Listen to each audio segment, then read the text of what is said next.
പാപമോചനം നൽകുന്ന യേശു ഇവിടെ ഇപ്പോൾ ആർക്കും വേണ്ട. യേശു നെയ്യാറ്റിൻകരയിൽ പല്ലിൻ്റെ പോടടയ്ക്കുന്നു. യേശു കഷണ്ടിയിൽ മുടി കിളിർപ്പിക്കുന്നു. പിന്നെ യേശുവിന് അതല്ലേ പണി? ഇപ്പം പല്ലിൻ്റെ പോടടയ്ക്കുന്നു, കഷണ്ടി മുടി കിളിർപ്പിക്കുന്നു.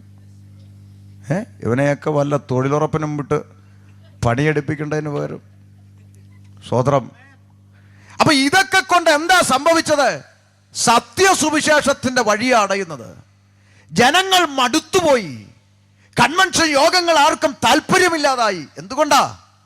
സത്യസുവിശേഷം വെളിപ്പെടേണ്ടടുത്തെല്ലാം ഇത്തരം മാജിക്കുകാരെ കൊണ്ട് നിറഞ്ഞുപോയി.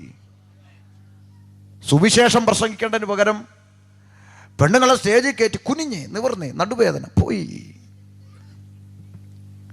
വീട്ടിൽ നിന്ന് വീഴാൻ വേണ്ടി മെനക്കെട്ട് വരുന്ന പെണ്ണുങ്ങളും കച്ച മുറുക്കി കൊടുത്തോണ്ട് വീഴാൻ വേണ്ടിയാ വീട്ടിൽ നിന്നേ വരുന്നത്. ഓ, പ്രാപിച്ചോ, പിടിച്ചോ, ഒറ്റത്തള്ള്, നടു പിടിച്ചു വീണു, പിന്നെ കെട്ടിയവൻ അനുഭവിച്ചോണം. നടു എവിടെങ്കിലും പോയി ഇടിച്ചിട്ടുണ്ടെങ്കിൽ. ഇതെല്ലാം മടുത്തില്ലേ? ഇന്ന് രാത്രി സത്യസുവിശേഷം കേൾക്ക. ആമേൻ. ഇത് പോപ്പ് ഒരു പ്രസ്താവന ഇറക്കി, മൃഗങ്ങൾക്കും ആത്മാവുണ്ടെന്ന് മാർപ്പാപ്പ. ഞാൻ വായിച്ച വെട്ടിയെടുത്ത് വെച്ചിട്ടുണ്ട് വീട്ടിൽ. മൃഗങ്ങൾക്ക് ആത്മാവുണ്ടെന്ന്. എന്തൊരു വെളിവുകേട്! ഞാനിങ്ങനെ ഇരുന്ന് ആലോചിച്ച്, കോഴിക്കച്ചവടം നടത്തുന്നവൻ്റെ ഗതി. മരിച്ചു ചെല്ലുമ്പോൾ ഈ ഇവൻ വെട്ടിയ കോഴിയുടെ ആത്മാവെല്ലാം കൂടെ അവനെ കൊത്തിപ്പറിക്കും. മൃഗങ്ങൾക്ക് ആത്മാവുണ്ടോ? ഉണ്ടെങ്കിൽ ഇന്നിവിടെ 6 മണിക്ക് കൊയറ് പാട്ട് തുടങ്ങിയപ്പോൾ ഇവിടെയുള്ള കാക്കയും പൂച്ചയൊക്കെ ഇവിടെ വന്നിരിക്കണ്ടേ? ഇരുന്നോ? ഇല്ല. നിങ്ങൾ മാത്രമേ ഈ പോസ്റ്ററും നോട്ടീസും മനുഷ്യർ മാത്രമേ കണ്ടോളൂ? പറ. ആട് കണ്ടില്ലേ? മാട് കണ്ടില്ലേ? വഴിയെ പോയ പൂച്ച തല ഉയർത്തി നോക്കിയപ്പോൾ സുവിശേഷ യോഗം ഷമീർ കൊല്ലം കണ്ടില്ലേ? കണ്ടില്ലേ? കണ്ടു. പൂച്ച കണ്ടില്ലേ? എരുമ കണ്ടില്ലേ? ചില എരുമകൾ അത് കടിച്ച് കീറിയില്ലേ? ചില എരുമകൾ അങ്ങനെ കീറും അല്ലേ? ചില എരുമകൾ കീറും. അതിനറിയത്തില്ല ഇത് യോഗമാണെന്ന്. ചില പട്ടികൾ കാല് പൊക്കി ഫ്ലക്സിൽ എന്ത് ചെയ്യും? മുള്ളും. അതിനറിയത്തില്ലെന്ന്. എന്നാൽ 6 മണിക്ക് കൊയർ പാട്ട് തുടങ്ങിയപ്പോൾ ഇവിടെ ഒന്നും ഇരിക്കാത്ത അതിനറിയത്തില്ലെന്ന്. എന്നാൽ മനുഷ്യൻ അങ്ങനെയല്ല. ആത്മാവുള്ളവനായി സൃഷ്ടിച്ചു, മനനം ചെയ്യുന്നവനായി, ആത്മാവുള്ളവനായി മനുഷ്യനെ സൃഷ്ടിച്ചു. എന്നാൽ ആ മനുഷ്യനെ സൃഷ്ടാവിങ്കൽ നിന്ന് അകറ്റുവാൻ ഇരുട്ടിൻ്റെ ആത്മാവ് മനുഷ്യനിൽ രംഗപ്രവേശനം ചെയ്തു. മനുഷ്യനെ കൊണ്ട് അനുസരണക്കേടെന്ന പാപം ചെയ്യിച്ചു. മനുഷ്യൻ പാപിയായി എന്ന് വേദപുസ്തകം പ്രഖ്യാപിക്കുന്നു. സഭയിൽ ദിവസേന ആത്മാക്കൾ വന്നുകൊണ്ടിരിക്കുകയാണ്. ലോകത്തിൻ്റെ നാനാഭാഗങ്ങളിൽ ഓരോ ദിവസങ്ങളിലും കർത്താവിൻ്റെ സഭയിലേക്ക് ആത്മാക്കൾ വന്നുകൊണ്ടേയിരിക്കുകയാണ്. അതൊരു വിഷയമാണ്. രണ്ടാമത്തെ വിഷയം, ആരാണ് സഭയിലേക്ക് ആത്മാക്കളെ കൊണ്ടുവരുന്നത്? ആരാണെന്നാ വായിച്ചേ? ദൈവമക്കൾ പറഞ്ഞ് ആരാന്നാ വായിച്ചേ? ആരാ? കർത്താവ് എന്നാണ് വായിച്ചത്. എന്ന് പറഞ്ഞാൽ സഭയിൽ ഒരാത്മാവിനെ കൊണ്ടുവരുന്നത് സ്വർഗത്തിലെ ദൈവമാണ്.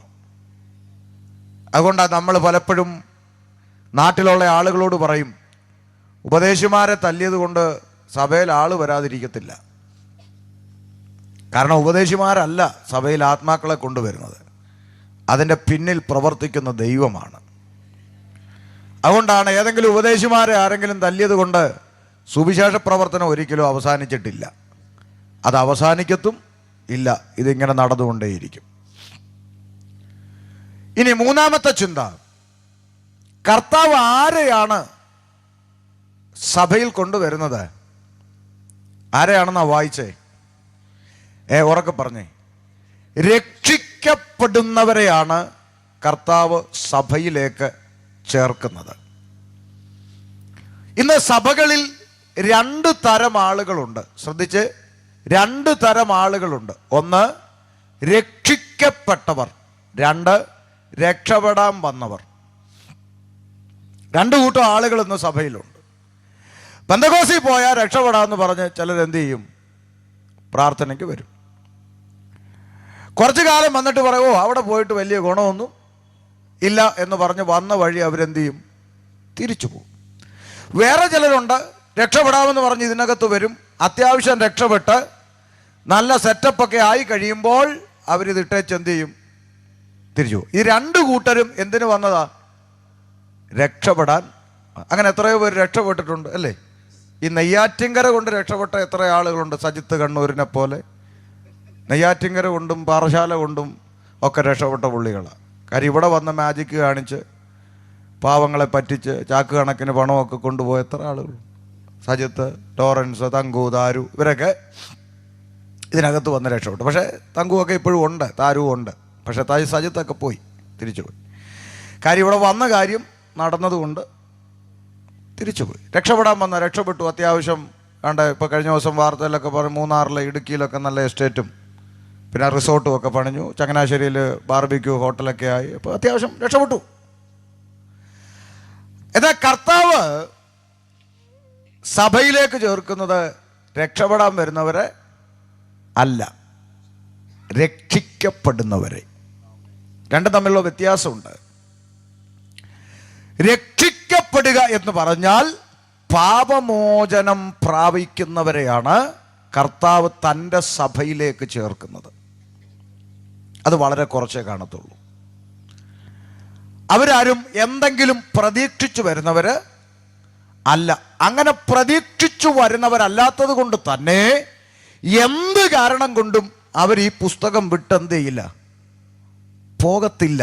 അത് നമ്മൾ അങ്ങനെ നോക്കി മനസ്സിലാക്കിയാൽ മതി. ആരാണ് രക്ഷിക്കപ്പെട്ടവരെന്ന് നമുക്കറിയാം. പ്രതികൂലം വന്നാലും പ്രതിസന്ധികൾ വന്നാലും അറിഞ്ഞ സത്യം വിട്ട് അവർ ഒരിടത്തും പോകത്തില്ല. അതാ രക്ഷിക്കപ്പെട്ടവൻ്റെ ലക്ഷണം. അതിനിപ്പോൾ ആരും നിർബന്ധിക്കണമെന്നൊന്നും ഇല്ല. ഈ അടുത്ത കാലത്ത് നമ്മുടെ നാട്ടിലെ ഒരു ചേച്ചി ടി വിക്കകത്തോടൊക്കെ കയറി ഇങ്ങനെ പറഞ്ഞു, പെന്തക്കോസുകാർ 500 രൂപയും കഞ്ഞിയും പയറും കൊടുത്ത് ഞങ്ങളുടെ ആളുകളെ മതം മാറ്റുക എന്ന് ഒരു ചേച്ചിക്ക് വേറൊരു ജോലിയില്ല, ഇങ്ങനെ പറഞ്ഞുകൊണ്ടിരിക്കുകയായിരുന്നു. അപ്പം ഞാൻ പലപ്പോഴും പ്രസംഗിക്കുമ്പം അതിൻ്റെ മറുപടി പറയും, 500 രൂപയും കഞ്ഞിയും പയറും കൊടുത്ത് നമ്മുടെ ആളുകളെ പെന്തക്കോസുകാർ കൊണ്ടുപോകുന്നെങ്കിൽ ചേച്ചി 1000 രൂപയും ചിക്കൻ കാലും കൊടുത്ത് തിരിച്ചു കൊണ്ടുപോക്കോ. എന്നാ പ്രശ്നം? എന്നാ കഞ്ഞിക്ക് വേണ്ടി വന്നവൻ കോഴിക്കാലും ഉണ്ടാ പോകാതിരിക്കുമോ? രാജൻ ഭാഷ പോകും, ഉറപ്പായിട്ട് പോകും.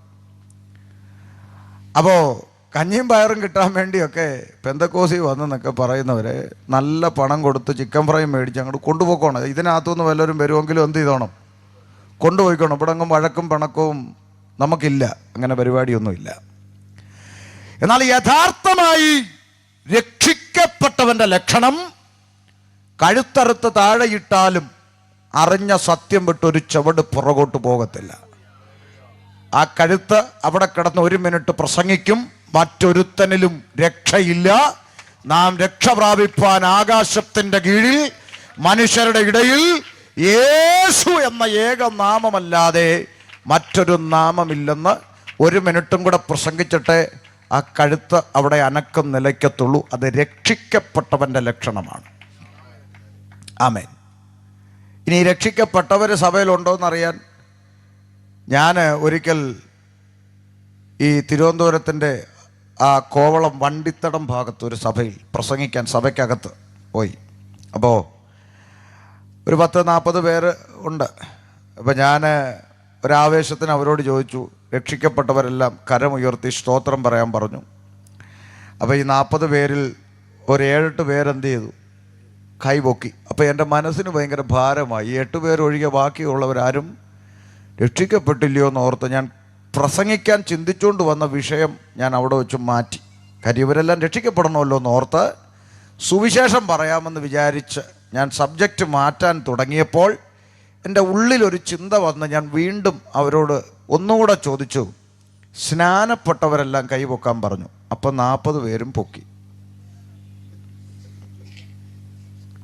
മനസ്സിലായില്ല? അപ്പം 40 പേരുള്ള സഭയിൽ രക്ഷിക്കപ്പെട്ടത് 8 പേര്, സ്നാനപ്പെട്ടത് 40. അപ്പോൾ ഇവർ രക്ഷിക്കപ്പെടാതെ എങ്ങനെയാണ് സ്നാനപ്പെട്ടതെന്ന് ഓർത്ത് ഞാൻ ഇന്നും ഇരിക്കുക എനിക്ക് ഉത്തരം കണ്ടെത്തിയിട്ടില്ല. കാരണം ചത്തതെന്നാണെന്നാണ് ഞാൻ ചോദിച്ചത്. കുഴിച്ചിട്ട കാര്യമാണ് ഇവർ പറയുന്നു. ഇന്നും പലരോട് അങ്ങനെ. എന്നാ രക്ഷിക്കപ്പെട്ടെന്ന് ചോദിച്ചാൽ ഞാൻ സ്നാനപ്പെട്ടിട്ടൊരു, അപ്പം എന്നാ ചോദിച്ചേ? അപ്പം അടിസ്ഥാനപരമായി ഇതിനെക്കുറിച്ചൊന്നും വലിയ പഠനമില്ലാതെ എല്ലാവരും കൈയടിക്കുന്നു, എല്ലാവരും പാടുന്നു, അവിടെ പോയി ഇങ്ങനെ കൈയടിച്ചു പാടി അങ്ങ് പോകാം എന്നതിനപ്പുറത്ത് കർത്താവിന് ആവശ്യം രക്ഷപ്പെടാൻ വരുന്നവരെ അല്ല കുഞ്ഞെ, രക്ഷിക്കപ്പെട്ടവരെ. ആ വാക്യത്തിന് വളരെ പ്രസക്തിയുണ്ട്. അതിൻ്റെ വിശദാംശങ്ങൾ പിന്നാലെ ഞാൻ പറയാം. 3 ചിന്തകൾ അങ്ങനെ ഞാൻ തൊട്ടുവിടുക. 4ാമത്തെ ചിന്ത സഭയോട് ചേർത്തുകൊണ്ടിരുന്നു. ഇവിടെയാണ് എൻ്റെ ചിന്താ വിഷയം. ഏതാണ് ഈ സഭ? ഏതാണ് ഈ സഭ? ഇന്ന് സഭയ്ക്ക് ഒരു കുറവുമില്ല. എവിടെ നോക്കിയാലും പള്ളിയാ അല്ലേ? അവിടെ ഒരു പള്ളി, ഇവിടെ ഒരു പള്ളി, ഇപ്പുറത്തൊരു പള്ളി, ഇപ്പുറത്തൊരു പള്ളി, അവിടെ CS, ഇവിടെ മർത്തോമ, അപ്പുറത്ത് സാൽവേഷൻ, ഇപ്പുറത്തെ സെവന്ത് ഡേ, അവിടെ ലൂതറൻ, അവിടെ കത്തോലിക്കൻ, ഇങ്ങനെ അവിടെ ഇവിടങ്ങളിലൊക്കെ സഭയാണ്. ഒരു വീട്ടിൽ തന്നെ അമ്മ മർത്തോമയിലും അപ്പൻ യാക്കോവയിലും വേറൊരാൾ സെവന്ത് ഡേയിലും വേറൊരാൾ ലൂതറിലും ഒരാൾ CS, ഇങ്ങനെ ഒരു 5 പേരുണ്ട്. 5 പേരും 5 പള്ളിയിൽ പോകുന്ന രീതിയിൽ നമ്മുടെ നാട്ടിൽ പള്ളി ഉണ്ടെന്നാണ് ഞാൻ പറഞ്ഞു വന്നത്. അപ്പോൾ ഇങ്ങനെ എല്ലായിടത്തും പള്ളികളുണ്ട്. അവരെല്ലാവരും അവകാശപ്പെടുന്നത് ഞങ്ങളുടെ പള്ളിയാണ് ശരി എന്നാണ് അവകാശപ്പെടുന്നത്. അങ്ങനെ അവകാശപ്പെടാൻ ജനാധിപത്യ രാഷ്ട്രത്തിൽ എല്ലാവർക്കും അധികാരമുണ്ട്. നമുക്ക് എതിർക്കാനൊന്നും പറ്റത്തില്ല. എന്നാൽ നമ്മൾ ഇന്നൊരു രാത്രി ചിന്തിക്കാൻ പോകുന്ന വചനചിന്ത, ദൈവത്തിൻ്റെ വചനപ്രകാരം ദൈവത്തിന് ഭൂമിയിൽ സഭയുണ്ടോ? ഉണ്ടെങ്കിൽ ഈ കർത്താവ് രക്ഷിക്കപ്പെടുന്നവരെ ദിനം പ്രതി ചേർത്തുകൊണ്ടിരുന്ന സഭ, അതേതാണ് ആ സഭ എന്നുള്ളതാണ് ഇന്ന് രാത്രിയിലെ സമയപരിധിയിൽ നിന്നുകൊണ്ട് ചിന്തിക്കാനായിട്ട് ആഗ്രഹിക്കുന്നത്. ദേവാസൻ എന്നോട് പറഞ്ഞു 10 മണി വരെ പ്രസംഗിച്ചാലും കുഴപ്പമില്ല, ഇവിടെ എല്ലാവരും അടുത്തടുത്ത് പോകേണ്ടവരാന്ന് പറഞ്ഞിട്ടുണ്ട്. അതുകൊണ്ട് ഞാൻ 10 മണി വരെ പ്രസംഗിക്കും എന്ന് നിങ്ങൾ വിചാരിക്കേണ്ട. കാരണം എനിക്ക് ഏറ്റവും ദൂരെ പോകേണ്ട ആളാണ്. അതുകൊണ്ട് ഞാൻ 10 മണി വരെ പ്രസംഗിക്കൂല. പരമാവധി ഒരു നിശ്ചിത സമയം നമുക്കുണ്ട്. ആ സമയത്ത് നിർത്താം, നിങ്ങളെ വിടാം, സമാധാനത്തോടിരിക്കുക. തുടർന്ന് നമ്മൾ ചിന്തിക്കാൻ പോകുന്നത് ദൈവത്തിൻ്റെ സഭ. നമുക്കൊരു സംഘടനകളോടും അമിതമായ സ്നേഹമൊന്നും ഇല്ല, ഉണ്ടാകേണ്ട കാര്യവും ഇല്ല.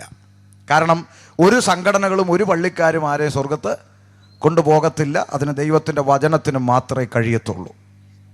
അതുകൊണ്ട് 20 വർഷങ്ങൾക്ക് മുമ്പ് ഒരു പാരമ്പര്യ മുസ്ലിം കുടുംബത്തിൽ നിന്നാണ് ഞാൻ വിശ്വാസ ജീവിതത്തിലേക്ക് കടന്നു വരുന്നത്. ഈ വിശ്വാസ ജീവിതത്തിലേക്ക് വരുന്നതിന് മുമ്പ് ഇത്തരം ആളുകളോട് വലിയ ഇഷ്ടമൊന്നും ഇല്ല. ഇപ്പോഴും ഇവിടെ ആർക്കാ ഇഷ്ടം? ഇപ്പോഴും നമ്മളെ ആളുകൾക്ക് വലിയ ഇഷ്ടമൊന്നും അല്ല.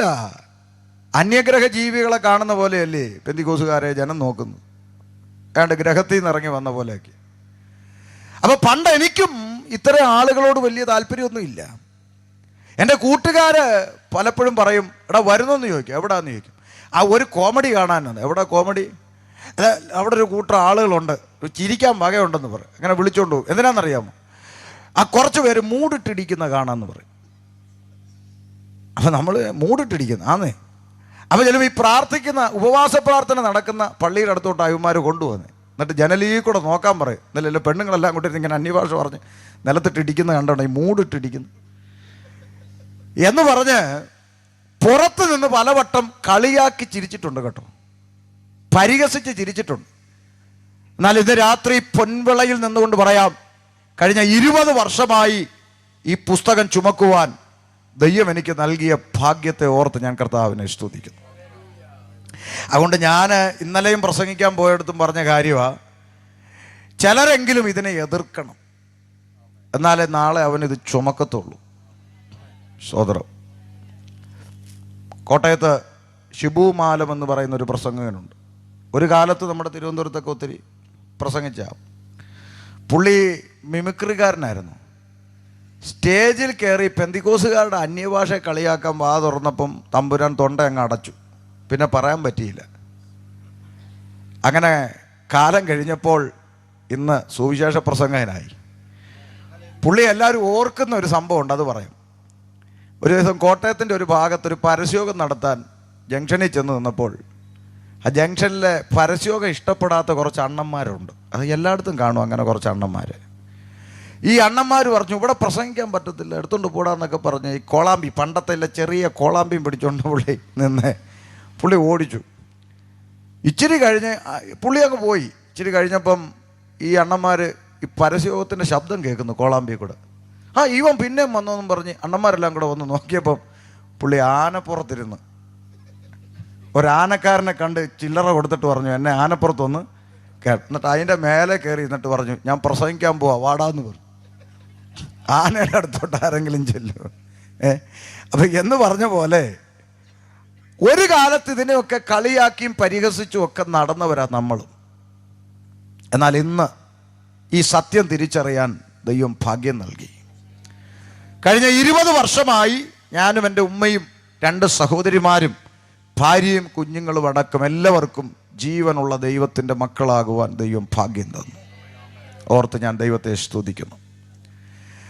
ഇതുപോലുള്ള സന്ധ്യാസമയങ്ങളിൽ കൂട്ടുകാരുമായി ഷെയറിട്ട് കുപ്പിയെടുത്തടിച്ച് ആളില്ലാതെ പണി നടക്കുന്ന വീടിൻ്റെ ടെറസിൻ്റെ മുകളിൽ വലിഞ്ഞു കയറി ഗാനമേള, അന്ന് അമ്പലപ്പറമ്പിൽ ഗാനമേളയ്ക്ക് പോകുന്നൊരു ശീലം ഉണ്ടായിരുന്നു. ഈ പാട്ടിനോട് ഇച്ചിരി ഭ്രാന്ത് എനിക്കുമുണ്ട്.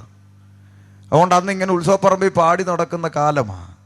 കൂട്ടുകാരുമായി കുപ്പിയെടുത്തു വെച്ച് പൊറോട്ടയും ഇറച്ചിയും ഒക്കെ എടുത്തു വെച്ച് ആളില്ലാതെ പണി നടക്കുന്ന വീട്ടിൻ്റെ ഒക്കെ ടെറസിൻ്റെ മേളിൽ സന്ധ്യയ്ക്ക് വട്ടം കൂടിയിരുന്ന് പാട്ടും കൂത്തും ഗാനമേളയൊക്കെ നടത്തി. അടുത്ത ദിവസത്തെ കുപ്പിക്ക് പണം കണ്ടെത്താൻ നാട്ടുകാരുടെ മരച്ചീനിയും തേങ്ങയും കരിക്കും ഒക്കെ ചാക്കിലാക്കി കൂട്ടുകാരുമായി ഉത്സവപ്പറമ്പിൽ തല്ലുമൊക്കെ ഉണ്ടാക്കി നടന്ന ഒരു യൗവനകാലം പുറകിലുണ്ടായിരുന്നു. അന്ന് കവലയിൽ കോളാമ്പിയും പിടിച്ച് മീശം പിടിച്ച് നിൽക്കുന്ന ഉപദേശിമാരെയൊക്കെ കണ്ടാൽ ഇവൻ്റെ ചെവിക്കലിനിട്ടൊന്ന് കൊടുത്താൽ എന്താണെന്ന് എനിക്ക് തോന്നിയിട്ടുണ്ട് പലവട്ടം. അതുകൊണ്ട് പൊൻപിളെ ആർക്കെങ്കിലും അങ്ങനെ തോന്നുന്നെങ്കിൽ വിഷമിക്കരുത്, മാറും. എനിക്ക് മാറിയിട്ടുണ്ടല്ലോ, നിങ്ങൾക്ക് മാറും, സത്യമായിട്ടും മാറും. അങ്ങനെ നടന്നൊരു കാലഘട്ടമാണ്. എന്നാൽ ഇന്ന് ഞാൻ പലയിടത്തും ജംഗ്ഷനിൽ പ്രസംഗിക്കാനൊക്കെ നിൽക്കുമ്പോൾ മീശ പോലും കുരുക്കാത്ത ഈ നെത്തോലി പിള്ളേരൊക്കെ ഉണ്ടല്ലോ, ഇവിടെ മസിലൊക്കെ പെരുപ്പിച്ച് ഇങ്ങോട്ട് പോകും, ഇവിടെ നിർത്തണോ എന്നൊക്കെ പറയും. അപ്പോൾ നമ്മൾ പറയാം എന്നാ മോനെ ഇവിടെ പ്രസംഗിക്കണ്ട, വേണ്ടേ? വേണ്ട എന്നാ ഞങ്ങൾ പോവാന്ന് പറയും. അങ്ങോട്ട് പോകാൻ നേരം ഇവൻ്റെ ഒരു ചിരിയൊക്കെ ഉണ്ട്, അവൻ്റെ സന്തോഷം, അവൻ്റെ മസിൽ കണ്ടിട്ട് പേടിച്ച് പോയെന്ന്. ഇവനെ കാലെ വാരി ഭിത്തിയിലോട്ട് ഒറ്റ അടി അടിക്കാൻ ആർജവും ഇല്ലാഞ്ഞിട്ടോ അതിനൊക്കാഞ്ഞിട്ടൊന്നും അല്ല ഈ പോന്നെ. പലർക്കും അറിയത്തില്ല. അത് ഒക്കാഞ്ഞിട്ടല്ല, ഈ പുസ്തകം അതിനെ അനുവദിക്കുന്നില്ല. പത്രോസേ, വാൾ ഉറയിലിട, വാളെടുക്കുന്നവനെല്ലാം വാളാൽ നശിച്ചു പോകുമെന്ന് പറഞ്ഞ ക്രിസ്തുവിൻ്റെ സന്ദേശം ഹൃദയത്തിൻ്റെ അകത്തിരിക്കുന്നിടത്തോളം പ്രാർത്ഥിക്കുന്നവനെ കൊണ്ട് സമൂഹത്തിനൊരു ദോഷമില്ല. അവനൊരു സൈഡിൽ കൂടെ പൊക്കോട്ടെ, ഉപദ്രവിക്കണ്ട. ആമേൻ. അങ്ങനെ ജീവിച്ചൊരു പശ്ചാത്തലത്തിൽ നിന്നും 2002 ജീവിക്കുന്ന ദൈവമായ യേശുക്രിസ്തുവിനെ പരിചയപ്പെടുവാൻ എൻ്റെ ജീവിതത്തിൽ അവസരമുണ്ടായത്. യേശുവിനെ അറിഞ്ഞ ആദ്യകാലം ഇങ്ങനെയൊന്നും ആരും പോവില്ല, എന്തൊക്കെയോ അബദ്ധം പറ്റി പോയതാണെന്നൊക്കെ എൻ്റെ ബാപ്പയുടെയും ഉമ്മയുടെയും ഒക്കെ കുടുംബക്കാരിങ്ങനെ പറയാൻ തുടങ്ങി.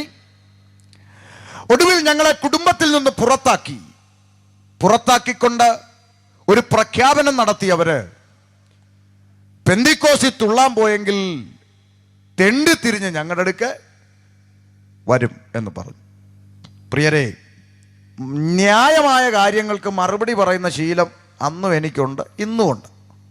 ന്യായം നമ്മുടെ ഭാഗത്തുണ്ടെങ്കിൽ പോടാന്ന് പറയാനുള്ള ആംബിയറൊക്കെ ഇപ്പോഴും ഉണ്ട്. അന്ന് തെണ്ടിത്തിരിഞ്ഞ് ഞങ്ങളുടെ അടുക്ക് വരുമെന്ന് എൻ്റെ ബാപ്പയുടെ ഉമ്മയുടെയും കുടുംബക്കാര് എന്നെ നോക്കി പറഞ്ഞപ്പോൾ അന്ന് ഞാനും തിരിച്ചൊരു വാചകം പറഞ്ഞ് അവിടെ നിന്ന് ഇറങ്ങി. ഞാൻ തെണ്ടിത്തിരിഞ്ഞ് നിങ്ങളുടെ അടുക്ക വരാൻ ഞാൻ സേവിക്കുന്ന യേശു തെണ്ടിയല്ല എന്ന് പറഞ്ഞുകൊണ്ട് 2002 ഈ പുസ്തകം പിടിച്ചുകൊണ്ട് ഇറങ്ങിയതാ. അഭിമാനത്തോടെ പൊൻവിളയോട് പറയാം, ഇന്ന് വരെ തെണ്ടിപ്പോകാൻ ഈ ദൈവം അനുവദിച്ചിട്ടില്ല. ഹല്ലേലൂയ. അങ്ങനെ 2002 വിശ്വാസ ജീവിതത്തിലേക്ക് ഇറങ്ങി ദൈവത്തെ ആരാധിപ്പാൻ ആലയത്തിൽ കടന്നുപോയ സമയങ്ങളിൽ നിരവധിയായ ചോദ്യങ്ങൾ മുന്നിലേക്ക് വരാൻ തുടങ്ങി. ഒത്തിരി ചോദ്യങ്ങൾ. ഒത്തിരി തിയോളജികൾ, ഒത്തിരി സംശയങ്ങൾ പലരും ചോദിക്കാൻ തുടങ്ങി.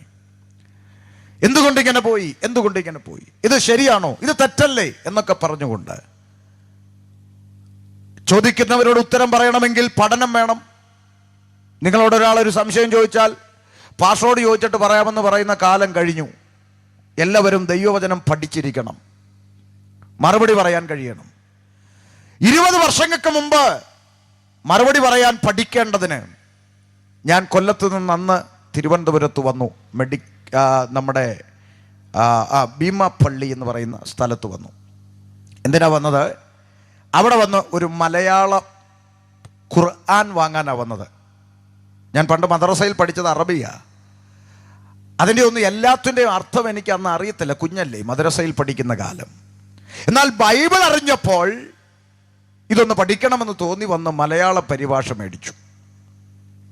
മലയാളം പരിഭാഷയിൽ അതും കയ്യിൽ ലഭിച്ച ബൈബിളും തമ്മിൽ തുറന്നു വെച്ച് കമ്പാരിസൺ ചെയ്ത് പഠിക്കാൻ തുടങ്ങി. ഇന്ന് രാത്രി പൊൻവിളയോട് അഭിമാനത്തോടെ പറയാം, പഠിക്കുന്തോറും ഈ പുസ്തകം നെഞ്ചോട് ചേർത്ത് പിടിക്കുവാൻ എനിക്ക് അഭിമാനം തോന്നിയെന്ന് ഇന്ന് രാത്രി പരസ്യമായി പറയുന്നതിൽ ഞാൻ സന്തോഷിക്കുന്നു. അങ്ങനെ പഠിക്കാൻ തുടങ്ങി. ആ പഠനത്തിൽ നിന്നാണ് ദൈവസഭ എന്താണ് എന്ന് മനസ്സിലാക്കുവാനിടയായത്.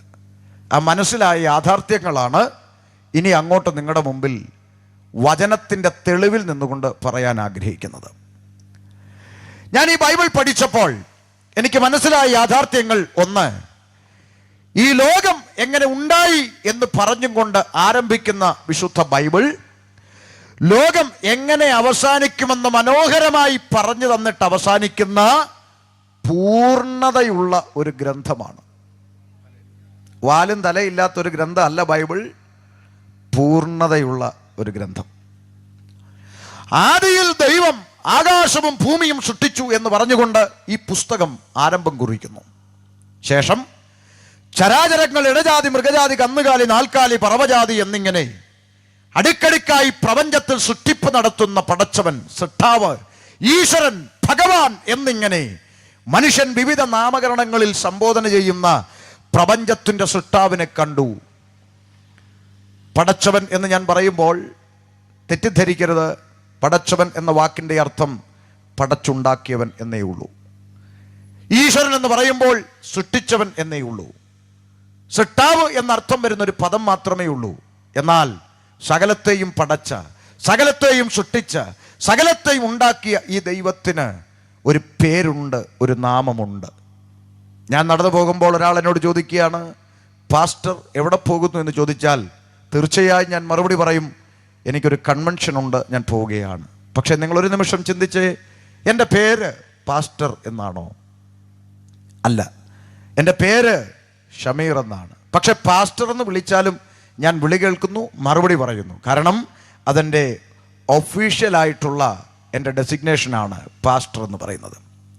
എന്നാൽ എൻ്റെ പേരതല്ല എന്നതുപോലെ ദൈവം എന്നുള്ളത്, പടച്ചവൻ എന്നുള്ളത്, സൃഷ്ടാവ് എന്നുള്ളത്, ഈശ്വരൻ എന്നുള്ളത്, ദൈവമേ എന്നുള്ളത് പ്രപഞ്ചത്തെ നിർമ്മിച്ച ദൈവത്തിൻ്റെ പേരല്ല. എന്നാൽ ദൈവമേ എന്ന് വിളിച്ചാലും ദൈവം കേൾക്കും. പക്ഷെ ആ ദൈവത്തിനൊരു പേരുണ്ട് എന്ന് പുസ്തകത്തിൽ കണ്ടു. ആ പേര് യഹോവ എന്നാകുന്നു, സൃഷ്ടാവിൻ്റെ പേര്.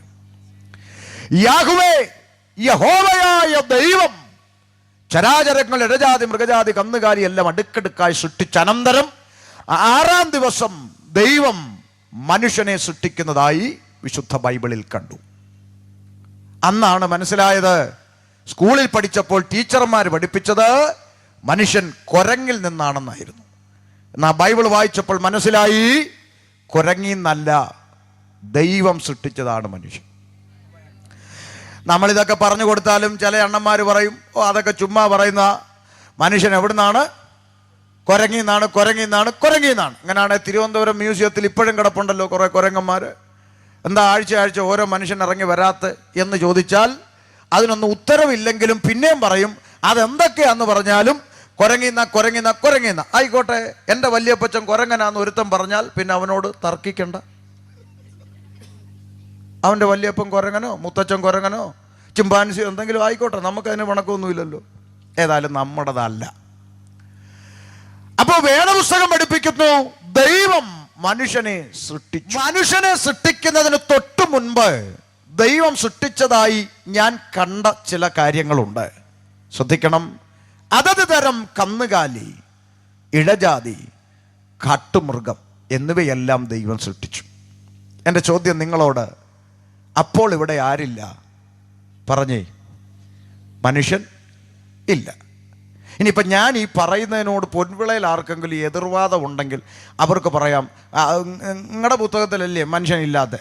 അതിന് 6 മാസം മുമ്പേ ഞങ്ങളുടെ ദൈവം ഒരു മനുഷ്യനെ സൃഷ്ടിച്ചായിരുന്നു. അങ്ങേരുടെ പേര് പറ, ബാ മൈക്ക് തരാം. നമുക്ക് പിണക്കമില്ലല്ലോ. ഇല്ല.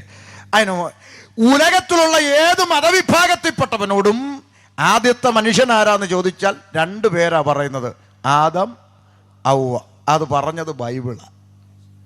ബൈബിള് പറഞ്ഞൊരു 600-610 വർഷം കഴിഞ്ഞാണ് ഖുറാൻ പറഞ്ഞത്. അതുകൊണ്ടാണ് അത് ഇട്ടേച്ച് ഇതെടുത്തത്. മനസ്സിലായോ? ഇനി ഇതിന് 6 മാസം മുമ്പേ വേറൊരാൾ പറഞ്ഞിട്ടുണ്ടെങ്കിൽ കൊണ്ടുവന്നാൽ അത് നമുക്ക് സംസാരിക്കാവുന്ന കാര്യം ഉള്ളൂ. ഇന്ന് വരെ ആരും കൊണ്ടുവന്നിട്ടില്ല. പിന്നെ കൊണ്ടുവരുന്ന ഏതാ?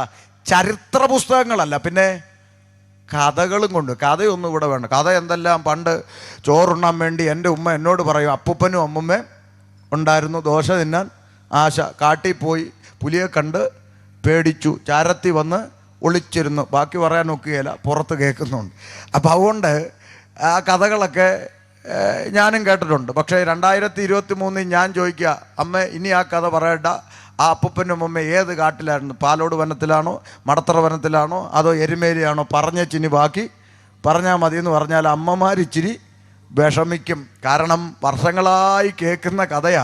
പക്ഷെ കഥാപാത്രങ്ങൾ ജീവിച്ചിരുന്നോ ഇല്ലയോ എന്ന് ഉലകത്തിലെങ്ങും യാതൊരു തെളിവുമില്ലാതെ കുട്ടൂസനും ഡാക്കിനിയും മായാവിയും ഡിങ്കനും പോലെ തുടരുമ്പോൾ ഇന്ന് രാത്രി യേശു ജനിച്ച് എവിടാന്ന് ചോദിച്ചാൽ അന്തസ്സായിട്ട് പറയും, ബത്ലഹേം എഫ്രാത്തയിലാണ്. ആമേൻ. ജനിക്കുന്നതിന് 400 വർഷങ്ങൾക്ക് മുമ്പ് മീഖ എന്ന് പറയുന്ന പ്രവാചകന്റെ നാവിൽ കൂടെ വിളിച്ചു പറഞ്ഞു, ബത്ലഹേം എന്ന ഗ്രാമത്തിലെ എഫ്രാത്ത എന്ന് പറഞ്ഞ വില്ലേജിൽ ജനിക്കുമെന്ന്. ജനിക്കുന്നതിന് വർഷങ്ങൾക്ക് മുമ്പ് സ്ഥലം വരെ പ്രവചിച്ചിട്ട് ജനനം കൊണ്ട ഒരേ ഒരു വ്യക്തിത്വം ഇന്ന് രാത്രിയിൽ ഷമീർ അബ്ദുൽ സലാം പ്രസംഗിക്കുന്ന കർത്താവായ യേശു ക്രിസ്തു എന്ന വ്യക്തി മാത്രമാണ്. വിഷയത്തിൽ നിന്ന് മാറണ്ട, തിരിച്ചു വരാം. അതുകൊണ്ട് മനുഷ്യനെ സൃഷ്ടിക്കുന്നതിന് തൊട്ടു മുൻപ് ദൈവം സൃഷ്ടിച്ച ചിലതിനെ ഞാൻ കണ്ടു. അതത് തരം കന്നുകാലി, ഇഴജാതി, കാട്ടുമൃഗം. ചോദ്യം നിങ്ങളോട്, എന്താ ഈ കന്നുകാലി? എന്താ ഈ കന്നുകാലി? അറിയില്ല? ആട്, മാട്, പശു, പോത്തെരുമ, കന്നുകാലി. ഇഴജാതി എന്താ?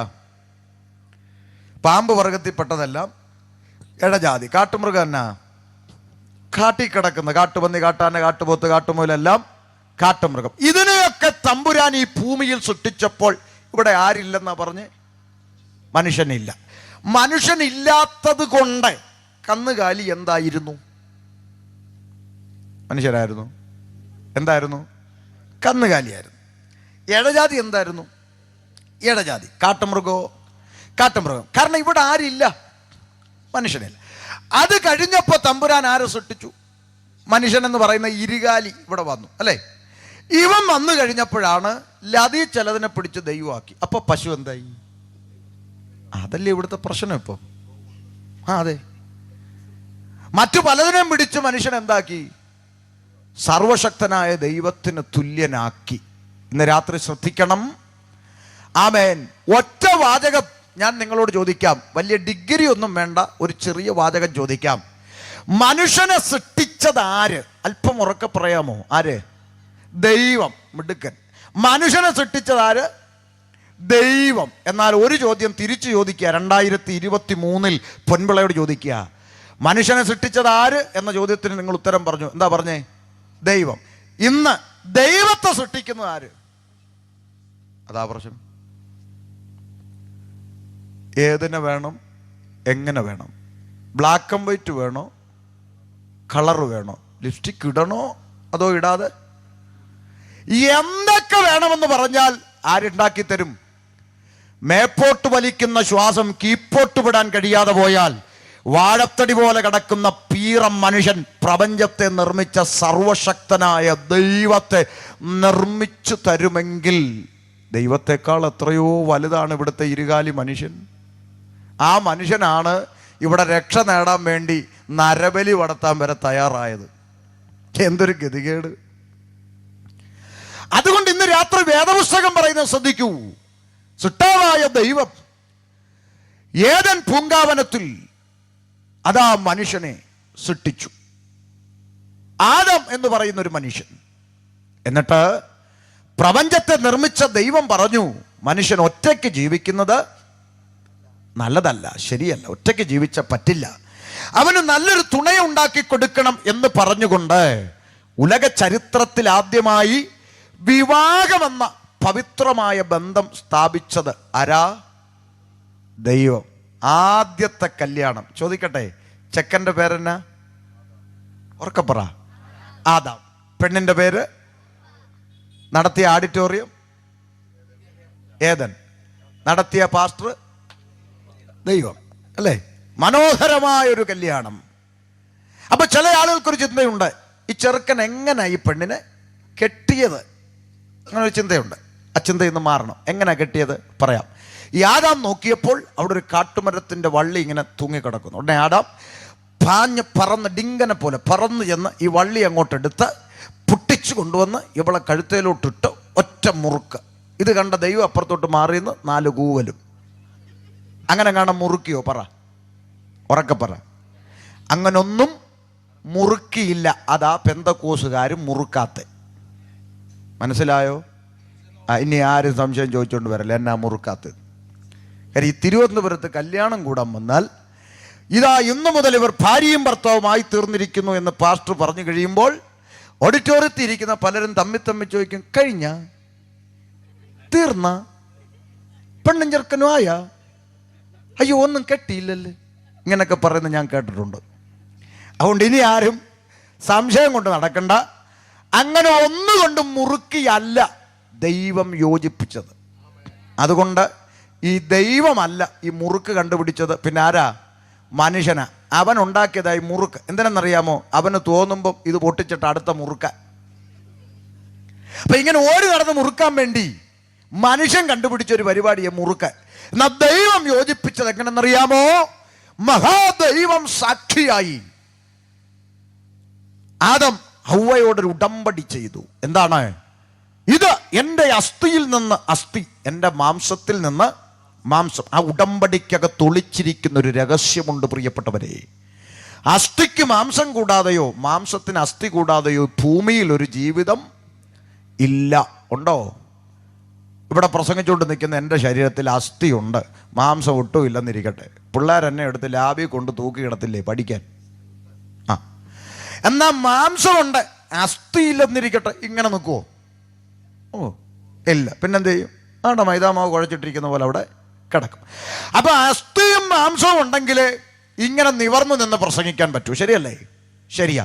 എന്നാൽ ശ്രദ്ധിച്ച്, എൻ്റെ അസ്ഥിയും എൻ്റെ മാംസവും തമ്മിൽ വേർപെടുന്ന ഒരു ദിവസം ഇല്ലേ? ഉണ്ടോ? ഉണ്ട്. എന്നാ അത് പറഞ്ഞേ. നിങ്ങൾക്ക് പേടിയാ? പറ. ഞാൻ പെട്ടി കയറുമ്പോൾ അതിനാ നിങ്ങളാരും ഇരിപ്പ് കണ്ടാത്തോ? നിങ്ങളാരും കയറത്തില്ലെന്ന്. കയറത്തില്ലേ? എല്ലാവർക്കും ഒരു പെട്ടിയുണ്ട്. ആമേൻ. എല്ലാവർക്കും ഒരു പെട്ടിയുണ്ട്. എത്ര മസിൽ പിടിച്ച് നടക്കുന്നവന് ഒരു ദിവസം എന്ത് ചെയ്യും? പെട്ടി കയറുമെന്നൊരു ബോധം മനുഷ്യർക്ക് ഉണ്ടായിരുന്നെങ്കിൽ ഈ നാശമൊന്നും ഇവിടെ ഉണ്ടാകത്തില്ല. ചിലരുടെയൊക്കെ മസിൽ കണ്ട ഇവൻ ആയുസ് ഈ പെട്ടിയിൽ കയറത്തില്ലെന്ന് തോന്നി. ഇവിടെ ഒന്നും പറയാനൊക്കാത്ത കാലം. പണ്ടൊക്കെ നമ്മൾ പറയായിരുന്നു, 70-75 ആയി, വിസ വരാറായി, ഒരുങ്ങിക്കോ എന്നൊക്കെ പറയും. ഇപ്പോൾ അങ്ങനെയൊന്നും ഇല്ല. ഇപ്പം എപ്പോൾ വേണമെങ്കിലും പോകാം. പ്രായപരിധി ഒന്നും ഇപ്പോൾ ഇല്ല. കൊച്ചു കുഞ്ഞു മുതൽ വലുത് വരെ ഏത് സമയത്തും പെട്ടി കയറാം. അതുകൊണ്ട് വലിയ വിളച്ചിലൊന്നും എടുക്കാതെ ജീവിച്ചാൽ നല്ലത്. ആമേ. അപ്പോ അസ്ഥിയും മാംസവും തമ്മിൽ വേർപെടുന്നൊരു ദിവസം ഉണ്ട്, മരണം. മരിച്ച് കുഴിയിലടക്കം ചെയ്യുമ്പോൾ അസ്ഥിയും മാംസവും വേർപെട്ട് മണ്ണിൽ അലിഞ്ഞു ചേരുന്നത് പോലെ മരണത്താലല്ലാതെ ദൈവം യോജിപ്പിച്ചതിനെ മനുഷ്യൻ വേർപിരിക്കാൻ കഴിയാത്ത പവിത്ര ബന്ധമാണ് സ്വർഗത്തിലെ ദൈവം സ്ഥാപിച്ച വിവാഹം. മനസ്സിലായോ? അല്ലാതെ ബന്ധുക്കളും സ്വന്തക്കാരും കുഞ്ഞമ്മയൊക്കെ പറയുന്ന പോലെ അടിച്ച് കളയടി അവനെ, അവനല്ലെങ്കിൽ അടുത്തവൻ എന്നൊക്കെ ഇവരെയൊക്കെ വെടിവെക്കാൻ നിയമം കൊണ്ടുവരണം. അങ്ങനെയൊന്നും അടിച്ചു കളയാൻ പറ്റുന്ന ബന്ധമല്ല കുടുംബജീവിതം. മനസ്സിലായോ? കുഞ്ഞുകളിയൊന്നുമല്ല. അനേക കുടുംബ ബന്ധങ്ങൾ തകരുന്നത് കുടുംബത്തിലൊരു വിഷയമുണ്ടായാൽ ഒന്ന് പറഞ്ഞ് പരിഹരിച്ച് ആ കുഞ്ഞുങ്ങൾ അനാഥരായി പോകാതെ അവരെ സംരക്ഷിക്കേണ്ടതിന് പകരം അടിച്ച് കളയടി എന്ന് പറയാൻ നടക്കുന്ന ആളുകളാണ് അനേക കുടുംബങ്ങൾ തകരാൻ കാരണം. ദൈവവചനം പഠിക്കുന്നവർക്കും മനസ്സിലാക്കുന്നവർക്കറിയാം, മരണത്താൽ അല്ലാതെ വേർപിരിക്കാൻ കഴിയാത്ത ബന്ധമാണ് കുടുംബജീവിതം. ഇത് കല്യാണമല്ലെന്ന് എനിക്കറിയാം, അതുകൊണ്ട് ഞാൻ അവിടെ നിർത്തുക. കല്യാണം ആയിരുന്നു ഇച്ചിരൂടെ പറയാണ്, ഇത് കൺവെൻഷനാണെന്ന് എനിക്കറിയാം, അതുകൊണ്ട് ഞാൻ അവിടെ ആ ഭാഗം വിടുക. അങ്ങനെ പല കുടുംബങ്ങൾ, പല കുടുംബങ്ങളും തകരാൻ ഒരു പ്രധാനപ്പെട്ട കാരണം ആവശ്യമില്ലാത്ത ഇടപെടലുകളാണ്. ഭാര്യയും ഭർത്താവും തമ്മിൽ അത്യാവശ്യം സൗന്ദര്യപ്പണക്കമൊക്കെ അങ്ങോട്ടും ഇങ്ങോട്ടും ഒക്കെ ഉണ്ടാകും. അതിൻ്റെ ഇടയ്ക്ക് കയറും ചില അങ്ങോട്ട്, നിനക്ക് ചുണയില്ലാത്തതുകൊണ്ട് ആടാന്ന് പറയുമ്പോൾ പിന്നെ അടിയായി ബഹളമായി. വല്ല കാര്യമുണ്ടോ ഇത് പറയേണ്ട? തള്ളയ്ക്ക് അവിടെ കാണാൻ ഇരുന്നപ്പോൾ അവർ തമ്മിൽ പിറ്റേ ദിവസം സന്തോഷത്തോടെ കാര്യങ്ങൾ നീക്കിക്കോളും. ഇത് കുഴപ്പമൊന്നുമില്ല. ഇങ്ങനെയുള്ള അനാവശ്യമായ ഇടപെടൽ, അതിന് ഒരു പരിധി വരെയുള്ള പ്രശ്നം എന്താണെന്ന് പറയാം. നിങ്ങൾ ശ്രദ്ധിച്ചിട്ടുണ്ടോ? ഞാനൊരു സത്യം പറയാം, അമ്മമാരെ അത് സത്യമാണെങ്കിൽ സമ്മതിക്കണേ. ഈ സ്വന്തം മോളെ മരുമോൻ നന്നായി നോക്കിയാൽ ഈ അമ്മ തൊഴിലുറപ്പിന് പോകുന്നിടത്തെല്ലാം പറഞ്ഞുകൊണ്ട് കിടക്കും, എൻ്റെ മോളെ അവൻ പൊന്നുപോലെ കൊണ്ട് നടക്കുന്നില്ലേ, എല്ലായിടത്തും പറയും അല്ലേ. അതേസമയം സ്വന്തം മോൻ മരുമോളെ അതുപോലെ കൊണ്ടു കിടന്ന എന്താ പറയുന്നത്? പെൺകോന്തനാന്ന് അല്ലേ? സത്യമല്ലേ ഞാൻ പറഞ്ഞേ? മോൻ മരുമോളെ നോക്കിക്കൂടാ, പക്ഷെ മോളെ കെട്ടിച്ചു വിട്ടെടുത്ത് എന്ത് ചെയ്യണം? പൊന്നുപോലെ അയ്യോ അവൻ കൈവെള്ള കൊണ്ട് കിടക്കുക, സ്വർണം പോലെ. സ്തോത്രം. അവ ഇങ്ങനെയുള്ള അനാവശ്യ ഇടപെടലുകളൊക്കെ മാറ്റിയാൽ പാവങ്ങൾ സമാധാനത്തോടെ ജീവിക്കും. പോട്ടെ, കല്യാണം അല്ലാത്തതുകൊണ്ട് ഞാൻ ആ വിഷയം വിടുക. അപ്പൊ ആദം ഹവ്വ ദമ്പതികളെ തോട്ടത്തിൻ്റെ അകത്ത് ദൈവമാക്കി വെച്ചു. സന്തോഷത്തോടെ അവർ ദൈവത്തെ ആരാധിച്ചുകൊണ്ട് മുന്നോട്ട് പോയ അനുഗ്രഹിക്കപ്പെട്ട കുടുംബജീവിതം. എന്നാൽ സൃഷ്ടാവായ ദൈവത്തിങ്കൽ നിന്നും സൃഷ്ടിയായ മനുഷ്യനെ അകറ്റിക്കളയുവാൻ ഇടയ്ക്ക് രംഗപ്രവേശനം ചെയ്ത ഒരു കഥാപാത്രമുണ്ട്. ശുദ്ധ വേദപുസ്തകം വിളിക്കുന്നു ഇരുട്ടിൻ്റെ ആത്മാവ്, അഥവാ പിശാച്, ശൈത്താൻ, ഇബ്ലീസ്, സാത്താൻ എന്നൊക്കെ പലരും പല പേരുകളിൽ വിളിക്കുന്ന ഇരുട്ടിൻ്റെ ആത്മാവ് എന്ന് ഞാൻ അങ്ങനെ എടുത്തു പറയാൻ കാരണം, പിശാച് എന്ന് പറഞ്ഞാൽ ചിലർ വിചാരിച്ചിരിക്കുന്നത് പണ്ട് ഒനിഡ TV പരസ്യത്തിൽ വരുന്ന മൊട്ടത്തലേനെ പോലെ കണ്ണം തള്ളി കൊമ്പും വെച്ച് പല്ലു ഉന്തി വരുമെന്നൊക്കെയാണ് പലരുടെ ചിന്ത. ആ ചിന്ത മാറണം. കാരണം വേദപുസ്തകം പിശാചിനെ കുറിച്ച് പറയുന്നത് അവനൊരു മാനുഷിക ശരീരമുള്ളവൻ അല്ല, പകരം ഒരാത്മാവ്, ദുരാത്മാവ്, അശുദ്ധാത്മാവ്, ഇരുട്ടിൻ്റെ ആത്മാവ്, അങ്ങനെ എല്ലായിടത്തും ആത്മാവ് ചേർത്താണ് പറയുന്നത്. കാരണം ഇവനൊരു മാനുഷിക ശരീരമുള്ള വ്യക്തിയല്ല, പക്ഷേ ഇവൻ എന്നും പ്രവർത്തിക്കാൻ എന്തും വേണം, ഒരു ശരീരം വേണം. അതിപ്പോൾ മനുഷ്യനായാലും പുള്ളിക്ക് പിണക്കയില്ല, മൃഗമായാലും പിണക്കമില്ല. അതിന് തെളിവുണ്ടോ പാസ്റ്ററെ എന്ന് ചോദിച്ചാൽ ഉണ്ട്. ഗദരദേശം എന്ന് പറഞ്ഞ ദേശത്ത് ഒരു മനുഷ്യൻ്റെ മേലാണ് ഇവൻ കയറിയതെങ്കിൽ യേശു വന്നിറങ്ങി പോടാന്ന് പറഞ്ഞപ്പോൾ ഇവൻ പോയി കയറിയത് പന്നിക്കൂട്ടത്തിൽ. അപ്പം മൃഗമായാലും കുഴപ്പമില്ല, മനുഷ്യനായാലും കുഴപ്പമില്ല, ഇവന് കയറാൻ ഒരു ബോഡി വേണം. അതുകൊണ്ടാണ് നമ്മൾ ചില സ്ഥലത്തൂടെ നടന്നു പോകുമ്പോൾ ജീവിതത്തിൽ ഒരിക്കൽ പോലും കണ്ടിട്ടില്ലാത്ത, ഒരു കല്ലുപോലും എടുത്തെറിഞ്ഞിട്ടില്ലാത്ത പട്ടി നമ്മളെ കടിക്കാൻ വേണ്ടി പാഞ്ഞു വരും. ചിലപ്പോൾ അവൻ ഇതിനകത്ത് കയറിയിട്ട് വരുന്നതും ആകാം, നമുക്കറിയത്തില്ല. ഇന്ന് വരെ ഒരു ദോഷവും നമ്മൾ ആ പട്ടിക്ക് ചെയ്തിട്ടില്ല. എന്നാൽ പ്രാർത്ഥിക്കുന്നവനെ കാണുമ്പോൾ ഈ പട്ടിക്ക് അങ്ങനെ എത്ര പട്ടികളുണ്ട് ഇല്ലേ? ഉണ്ടെന്ന് സത്യമായിട്ടും ഉണ്ട്, ഞങ്ങളുടെ നാട്ടിലൊക്കെ ഉണ്ട്. അപ്പൊ അങ്ങനെയൊക്കെ വരാൻ കാരണം ഇവൻ അകത്ത് കയറുന്നതാണ്. അങ്ങനെ ദൈവം സൃഷ്ടിച്ച സകല കാട്ടുജന്തുക്കളിലും പാമ്പ് കൗശലക്കാരൻ. അപ്പോൾ ഒരു ജന്തു, ദൈവം സൃഷ്ടിച്ച ഒരു ജന്തു പാമ്പ്. ഈ പാമ്പിന്റെ ശരീരത്തെ ഇവൻ ഉപയോഗിക്കുക. അതിനകത്തുകൂടെ തോട്ടത്തിൽ നിൽക്കുന്ന ഔവാമ്മച്ചിയോട് കൊച്ചു വർത്താനം. ഇപ്പം ഞാൻ പെന്തക്കോസുകാർക്ക് വേണ്ടി ഒരു ദൂത് ഇപ്പം ഇതിനകത്തുനിന്ന് പറയും, കേട്ടോണം. ആ തോട്ടത്തിൽ നിൽക്കുന്ന ഔവാമ്മച്ചിയോട് വന്ന് കൊച്ചു വർത്താനം. ഓ എന്നാ ഉണ്ട് അമ്മച്ചി? ഓ ഇങ്ങനെയൊക്കെ അങ്ങ് പോകുന്നു പാമ്പൻ ചേട്ടാ.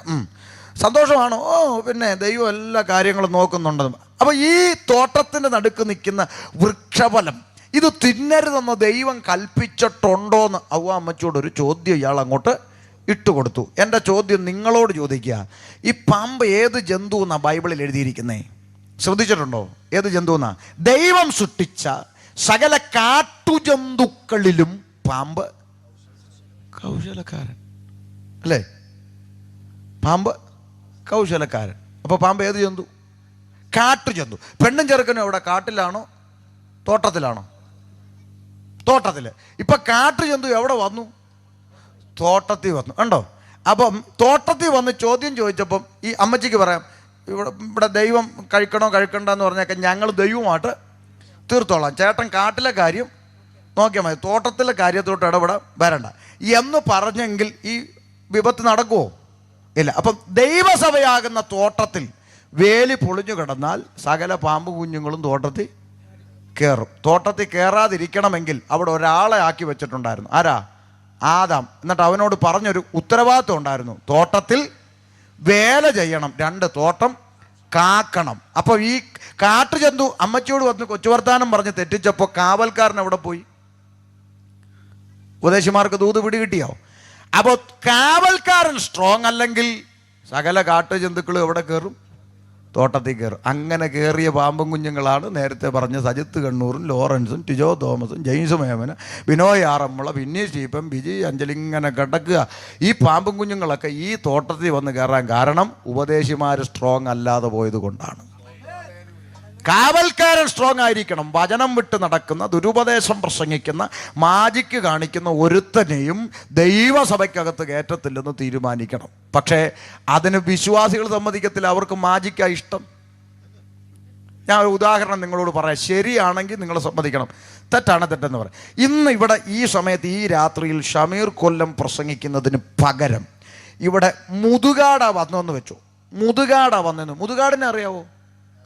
മാജിക്കുകാരൻ മുതുകാട ഈ സ്റ്റേജിൽ വന്നെന്ന് വെച്ചോ.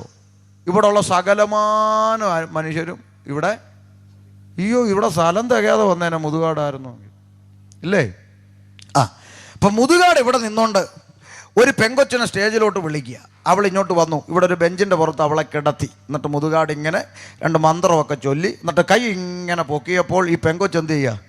ആകാശത്തേക്ക് പൊങ്ങി. കേട്ടോണേ, പൊങ്ങിയപ്പം മുതുകാട് ഒരു വാൾ അങ്ങോട്ട് എടുത്ത് ഇവളെ 2ആട്ടങ്ങ് മുറിച്ചു. ഒരു കഷ്ണം മേളിലും ഒരു കഷ്ണം താഴെ നിൽക്കുക. ഇത് കണ്ടുകൊണ്ടിരിക്കുന്ന ഈ ജനങ്ങൾ മുഴുവൻ എന്ത് ചെയ്യും നിങ്ങൾ പറ? ഇവർ പറയട്ടെ, എന്ത് പറ? അതിശയിച്ച് എന്ത് ചെയ്യും മക്കളെ? കൈ അടിക്കും അല്ലേ? കൈ അടിച്ച് കൂകി വിളിച്ച് അല്ലേ? എല്ലാവരും കൂടെ ഇങ്ങനെ ഭയങ്കര കൈ അടിക്കത്തില്ലേ?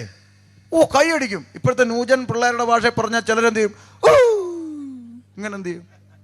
ഇപ്പം അങ്ങനെ ഊളന്മാരാ സഭയ്ക്കകത്ത്. ഇപ്പോഴത്തെ ആരാധനയിലല്ലേ ഊളന്മാരുടെ കൂവല. DJ ലൈറ്റ് പോലെ ലൈറ്റൊക്കെ അങ്ങോട്ട് ഇട്ടിട്ട് ഊളന്മാർ കിടന്ന് അതാ ഇപ്പം ആരാധന എന്നൊക്കെ പറയുന്നത്. എന്തെല്ലാം കാണണം. അപ്പം ഇങ്ങനെ കൈ അടിച്ച് കൂകി വിളിക്കുക. മുതുകാട് തന്നെ അങ്ങ് അമ്പരന്ന് പോകുന്ന രീതി കൈയടി. ശ്രദ്ധിച്ച് കേട്ട, വിഷയം തീർന്നില്ല. ആ യോഗം തീർന്നപ്പോൾ അടുത്ത പഞ്ചായത്തിൽ നിന്നുള്ള 4 പേര് വന്നിട്ട് പുള്ളിക്ക് 4 പ്രോഗ്രാമും ഞങ്ങളുടെ പഞ്ചായത്തിലും സാറ് വരണമെന്ന് പറഞ്ഞങ്ങ് ബുക്ക് ചെയ്ത്. ഭയങ്കര കയ്യടി, നോട്ടുമാല എല്ലാം ഇട്ട് പോയി. പക്ഷെ ഒരു കാര്യം നിങ്ങളോട് ഞാൻ ചോദിക്കാം. ഈ കൈ അടിച്ചു പോയ, കൂക്കി വിളിച്ചു പോയ മുഴുവൻ ആളുകൾക്കും ഒരു സത്യം അറിയാം. എന്താണെന്നറിയാവോ? മുതുകാട് ഈ പെങ്കൊച്ചിനെ എന്ത് ചെയ്തിട്ടില്ല? മുറിച്ചിട്ടില്ല. അറിയത്തില്ലേ? കൈ അടിച്ച മുഴുവൻ ആളുകൾക്കും അറിയാം അങ്ങേര് ഈ കൊച്ചിനെ എന്ത് ചെയ്തിട്ടില്ല? മുറിച്ചിട്ടില്ല. പിന്നെ നമ്മളെ അങ്ങേര് എന്ത് ചെയ്യുമായിരുന്നു? പറ്റിക്കുകയായിരുന്നു അല്ലേ? അതറിഞ്ഞോണ്ടല്ലേ കൈ അടിക്കുന്നത്? അതറിഞ്ഞിട്ടും കൈ അടിച്ചു. പക്ഷെ അടുത്ത പഞ്ചായത്തിൽ പുള്ളി വന്നപ്പോൾ മുതുകാട് സത്യസന്ധമായി പെണ്ണിനെ അങ്ങ് എന്ത് ചെയ്തു? മുറിച്ചു. അന്ന് വന്ന ബുക്കിംഗ് എല്ലാം വന്നിട്ട് പറഞ്ഞു, സാറേ അടുത്ത മീറ്റിംഗ് ക്യാൻസലാ. എന്നിട്ട് ആളുകൾ പരസ്പരം പറഞ്ഞു, ഇനി മേലെ ഇയാളെ വിളിക്കരുതെന്ന് പറഞ്ഞു. എന്ന് സത്യം വെളിപ്പെട്ടോ അന്ന് മുതൽ ഇനി ഇയാളെ വിളിക്കരുതെന്ന് പറഞ്ഞു. എന്ന് വരെ പറ്റിച്ചുകൊണ്ടിരിക്കുന്നു, അന്ന് വരെ കൈയടിച്ചുകൊണ്ടിരിക്കും. ഇത് തന്നെയാണ് ഈ ആത്മീയത്തിൽ നടക്കുന്നത്. ആമേൻ. സത്യസുവിശേഷം വിളിച്ചു പറയുമ്പോൾ അത് കേൾക്കാൻ ആളില്ല, അത് പലർക്കും കേൾക്കണ്ട, ഇനി പുള്ളിയെ വിളിക്കണ്ട. എന്നാൽ എന്ന് വരെ മാജിക്ക് കാണിച്ച് ആളുകളെ പറ്റിക്കുന്നു, അന്ന് വരെ ഇങ്ങനെ കൈയടിച്ചുകൊണ്ടേയിരിക്കും. ഇതിൻ്റെ മാറ്റം വരണമെങ്കിൽ ദൈവവചനത്തെക്കുറിച്ചുള്ള ബോധം വരണം. മനസ്സിലായോ? പാപമോചനം നൽകുന്ന യേശു ഇവിടെ ഇപ്പോൾ ആർക്കും വേണ്ട. യേശു നെയ്യാറ്റിൻകരയിൽ പല്ലിൻ്റെ പോടടയ്ക്കുന്നു. യേശു കഷണ്ടിയിൽ മുടി കിളിർപ്പിക്കുന്നു. പിന്നെ യേശുവിന് അതല്ലേ പണി? ഇപ്പം പല്ലിൻ്റെ പോടടയ്ക്കുന്നു, കഷണ്ടി മുടി കിളിർപ്പിക്കുന്നു. ഇവനെയൊക്കെ വല്ല തൊഴിലുറപ്പിനും വിട്ട് പണിയെടുപ്പിക്കേണ്ടതിന് പകരം സ്വതന്ത്രം. അപ്പൊ ഇതൊക്കെ കൊണ്ട് എന്താ സംഭവിച്ചത്? സത്യസുവിശേഷത്തിന്റെ വഴിയാ അടയുന്നത്. ജനങ്ങൾ മടുത്തുപോയി. കൺവെൻഷൻ യോഗങ്ങൾ ആർക്കും താല്പര്യമില്ലാതായി. എന്തുകൊണ്ടാ? സത്യസുവിശേഷം വെളിപ്പെടേണ്ടടുത്തെല്ലാം ഇത്തരം മാജിക്കുകാരെ കൊണ്ട് നിറഞ്ഞുപോയി. സുവിശേഷം പ്രസംഗിക്കേണ്ടതിന് പകരം പെണ്ണുങ്ങളെ സ്റ്റേജിൽ കയറ്റി കുനിഞ്ഞ് നിവർന്ന് നടുവേദന പോയി. വീട്ടിൽ നിന്ന് വീഴാൻ വേണ്ടി മെനക്കെട്ട് വരുന്ന പെണ്ണുങ്ങളും കച്ച മുറുക്കി ഉടുത്തോണ്ട് വീഴാൻ വേണ്ടിയാ വീട്ടിൽ നിന്നേ വരുന്നത്. ഓ, പ്രാപിച്ചോ, പിടിച്ചോ, ഒറ്റത്തള്ള്, നടു ഇടിച്ചു വീണു, പിന്നെ കെട്ടിയവൻ അനുഭവിച്ചോണം. നടു എവിടെങ്കിലും പോയി ഇടിച്ചിട്ടുണ്ടെങ്കിൽ. ഇതെല്ലാം മടുത്തില്ലേ? ഇന്ന് രാത്രി സത്യസുവിശേഷം കേൾക്ക. ആമേൻ. ഇതിനൊന്നും വേണ്ടിയല്ല കുഞ്ഞെ യേശു ഈ ലോകത്തിലേക്ക് വന്നത്.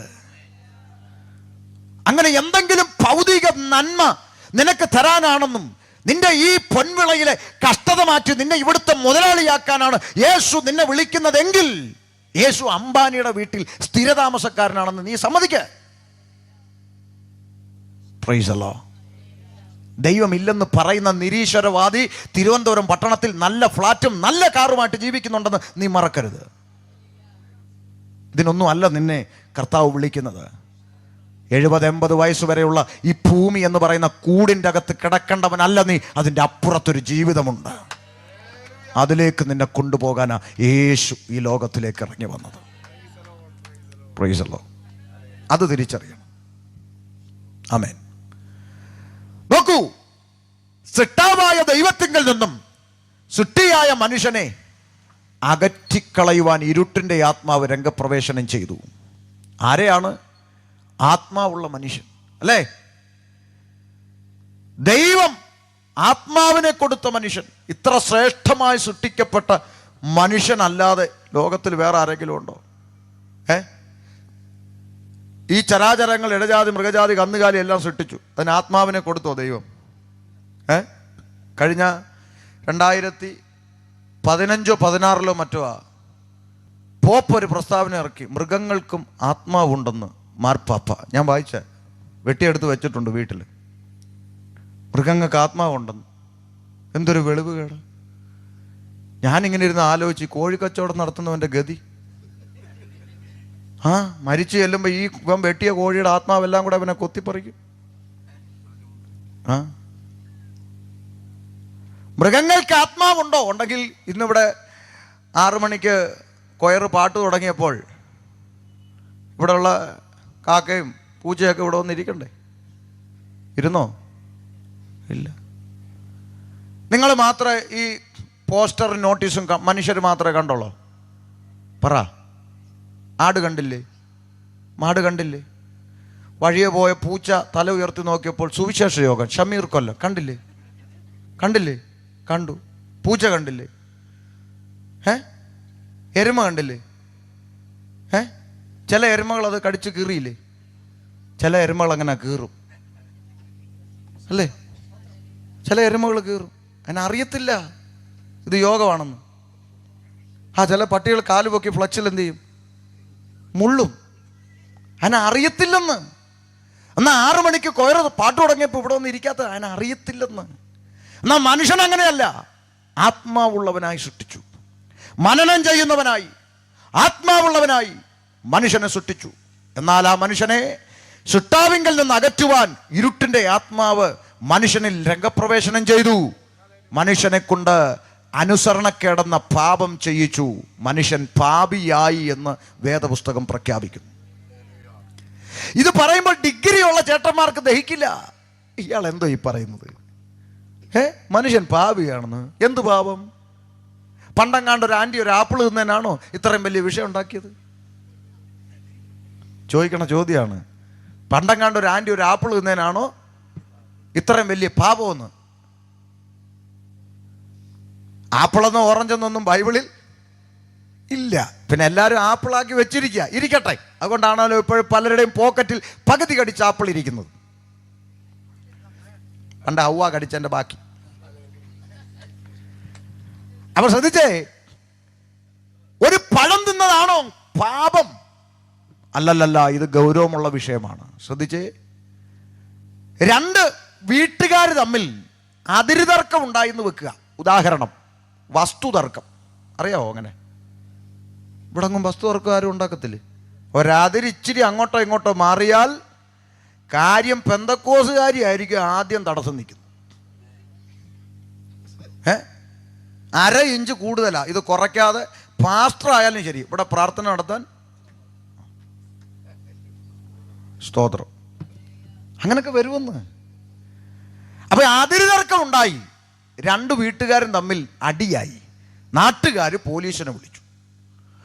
പോലീസും റവന്യൂ ഡിപ്പാർട്ട്മെന്റ്, അവരാണല്ലോ വസ്തുവക, അവരെ കൊണ്ടുവന്നു.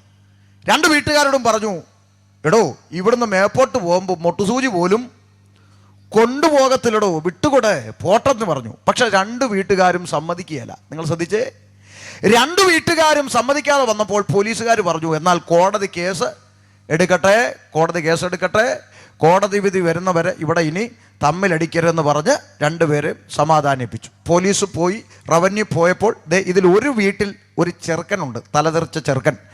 അവനൊരു പിച്ചാത്തി എടുത്തുകൊണ്ട് ഇങ്ങോട്ട് ഇറങ്ങി വന്നിട്ട് പറഞ്ഞു, അവന്മാരുടെ ഒരു കയറെല്ലാം മുറിച്ച് കളഞ്ഞു.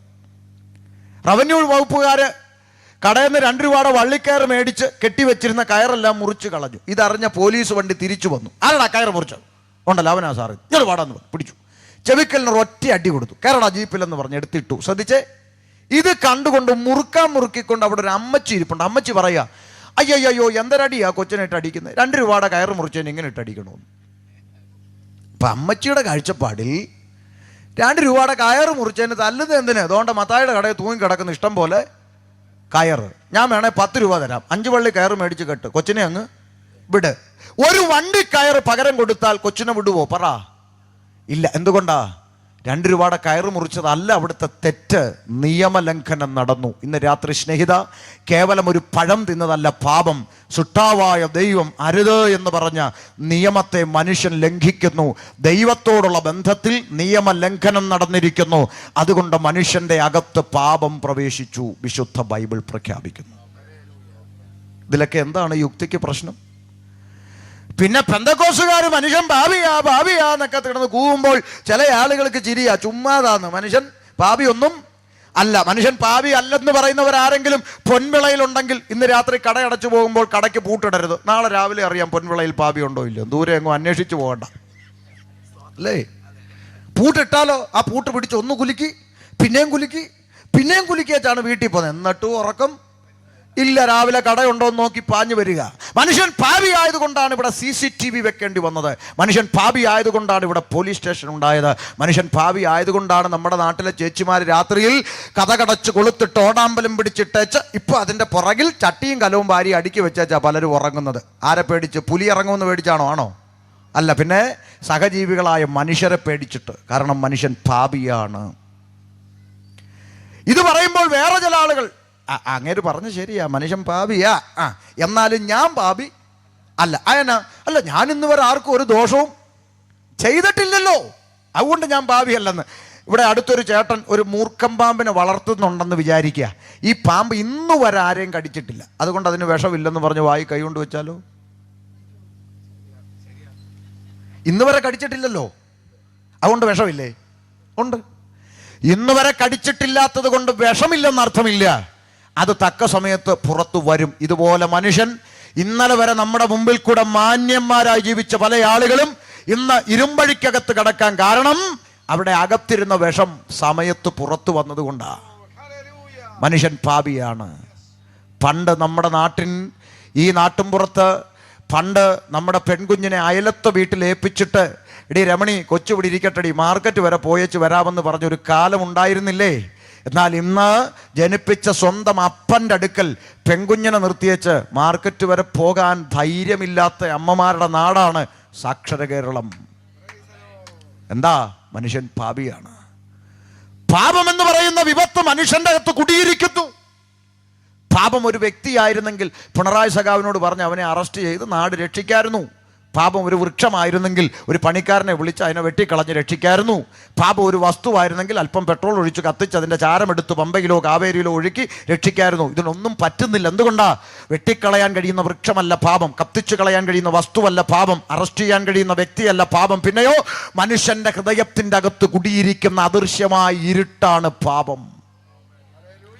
അതുകൊണ്ട് അപ്പോസ്തലനായ പൗലോസ് റോമർക്ക് ലേഖനം എഴുതിയപ്പോൾ ഇങ്ങനെ പറഞ്ഞു, അവരുടെ വിവേകമില്ലാത്ത ഹൃദയം ഇരുണ്ടുപോയി. പാപം എന്ന ഇരുട്ടകത്ത് കയറിയപ്പോൾ അക്ഷയനായ ദൈവത്തിന്റെ തേജസ്സിനെ ക്ഷയമുള്ള മനുഷ്യൻ, പക്ഷി, നാൽക്കാലി, ഇഴജാതി എന്നിവയുടെ രൂപസാദൃശ്യമാക്കി മനുഷ്യൻ മാറ്റിക്കളഞ്ഞു.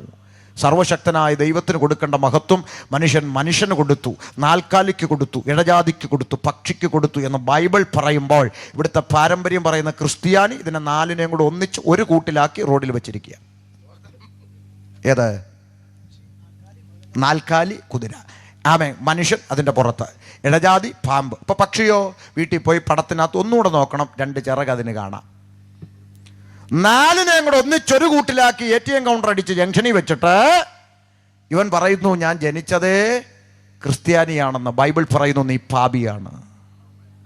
വേദപുസ്തകം പറയുന്നു, പാപം നിന്റെ അകത്ത് പ്രവേശിച്ചു. നോക്കൂ, അനുസരണക്കേടെന്ന് പറയുന്ന പാപം മനുഷ്യന്റെ അകത്ത് പ്രവേശിച്ചു. ബൈബിൾ പ്രസ്താവിക്കുന്നു, ഏകനാൽ പാപവും പാപത്താൽ മരണവും ലോകത്തിൽ പ്രവേശിച്ചു. മനുഷ്യൻ പാപിയായി. നന്മ ചെയ്യാൻ ആഗ്രഹിച്ചിട്ടും മനുഷ്യൻ തിന്മ ചെയ്യാൻ തുടങ്ങി. അതാണ് പാപത്തിന്റെ പ്രത്യേകത. അറിവില്ലായ്മ കൊണ്ടല്ല മനുഷ്യൻ തെറ്റ് ചെയ്യുന്നത്.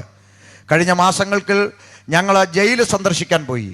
ഒരു ജയിലിൽ ചെന്നപ്പോൾ ജയിലിലെ പോലീസ് അധികാരികൾ ആ തടവറകൾ തുറന്നുകൊണ്ട് ജയിൽ പുള്ളികളോട് പറഞ്ഞു, പ്രാർത്ഥനക്കാർ വന്നിട്ടുണ്ട്, താല്പര്യമുള്ളവർക്ക് പോയി ഇരിക്കാമെന്ന് പറഞ്ഞു. ഞങ്ങൾ അവിടെ നിൽക്കുമ്പോൾ ജയിലറകൾ തുറന്ന് കുറ്റവാളികൾ പുറത്തേക്ക് ഇറങ്ങിയപ്പോൾ നല്ല തടിമാടനായ ഒരു ചെറുപ്പക്കാരൻ, 6 അടി പൊക്കമൊക്കെ ഉള്ള നല്ല സൈസുള്ള ഒരു തടിമാടനായ ചെറുപ്പക്കാരൻ ഞങ്ങളുടെ അരികിലേക്ക് വന്നു. ഇവൻ ഇങ്ങനെ തടിമാടൻ മസിലും പെരുപ്പിച്ച് ഇങ്ങനെ വരുന്നു. എന്തായിരിക്കും ദൈവമേ എന്നോർത്ത നമ്മൾ ഇരിക്കുന്നത്. അടുത്തു വന്നപ്പോൾ കുഞ്ഞു കരയുന്ന പോലെ ഈ തടിയും കരയാൻ തുടങ്ങി. കരഞ്ഞു. ഞങ്ങൾ ചോദിച്ചു, എന്താ സഹോദര, എനിക്ക് വേണ്ടി പ്രാർത്ഥിക്കണം, എന്താ കാര്യം? എൻ്റെ കുടുംബം, എൻ്റെ കുഞ്ഞ് എല്ലാം പോയി. കരയുക. ഞങ്ങൾ ചോദിച്ചു, സഹോദരൻ ചെയ്ത കുറ്റം എന്താ? ആ ചെറുപ്പക്കാരൻ പറയാണ്, ഞാൻ ഒരാളെ കൊന്നു. ഞങ്ങൾ ചോദിച്ചു, കൊന്നോ? എങ്ങനെയാ ഒരാളെയൊക്കെ കൊല്ലാൻ പറ്റുക? അതെങ്ങനെയാ സാധിക്കുക? ഉടനെ ആ ചെറുപ്പക്കാരൻ പറയാണ്, കൊല്ലണമെന്ന് ഉദ്ദേശിച്ചു പോയതല്ല സാറേ. കേട്ടോ, നിങ്ങൾ കേൾക്കുന്നുണ്ടോ? കൊല്ലണമെന്ന് ഉദ്ദേശിച്ചു പോയതല്ല. പിന്നെന്താ? അയലത്ത് വീട്ടിലെ തെങ്ങിന്റെ ഓല ഞങ്ങളുടെ വീട്ടിലേക്ക് ചാഞ്ഞു കിടന്നു. ഏത്? തെങ്ങിന്റെ ഓല. പലവട്ടം വെട്ടാൻ പറഞ്ഞു, അയലത്തുകാരൻ വെട്ടിയില്ല.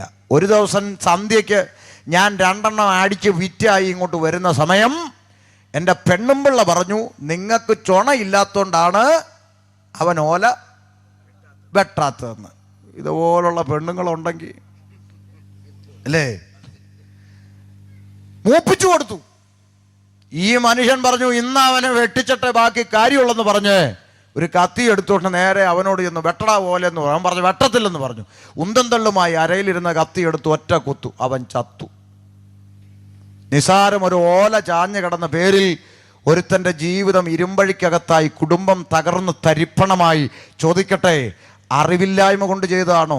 അല്ല, ഒരിക്കലും ആഗ്രഹിച്ചതല്ല. അവൻ പറയുക, കുത്തണമെന്ന് എൻ്റെ മനസ്സിൽ പോലും ഞാൻ ചിന്തിച്ചിട്ടില്ലായിരുന്നു സാറേ, സംഭവിച്ചു പോയി. ഇന്ന് രാത്രി പറയാം, ആഗ്രഹിക്കുന്ന നന്മയല്ല, ആഗ്രഹിക്കാത്ത തിന്മകളിലേക്ക് നിന്നെ വലിച്ചു കൊണ്ടുപോകുന്ന ഇരുട്ടിൻ്റെ പേരാണ് വേദപുസ്തകം വിളിക്കുന്ന പാപം. അത് അറിവില്ലായ്മയല്ല. പുകവലിക്കുന്ന കവറിന്റെ പുറത്ത് എഴുതി വെച്ചിരിക്കുന്നു, പുകവലി ആരോഗ്യത്തിന് ഹാനികര. അറിവില്ലായ്മയാണോ? മദ്യക്കുപ്പിയുടെ പുറത്ത് എഴുതി വെച്ചിരിക്കുന്നു, മദ്യപാനം ആരോഗ്യത്തിന്. അറിവില്ലായ്മയാണോ? നിങ്ങൾ നടക്കുമ്പോൾ കണ്ടിട്ടില്ലേ, വഴിയിൽ ആനയുടെ വലിപ്പത്തിൽ എഴുതി വെച്ചിട്ടുണ്ട് കള്ള്, അല്ലേ? അടുത്ത് ചെന്ന് നോക്കിയാൽ ഉറുമ്പിന്റെ വലിപ്പത്തിൽ എഴുതി വെച്ചിട്ടുണ്ട് ഹാനികരം.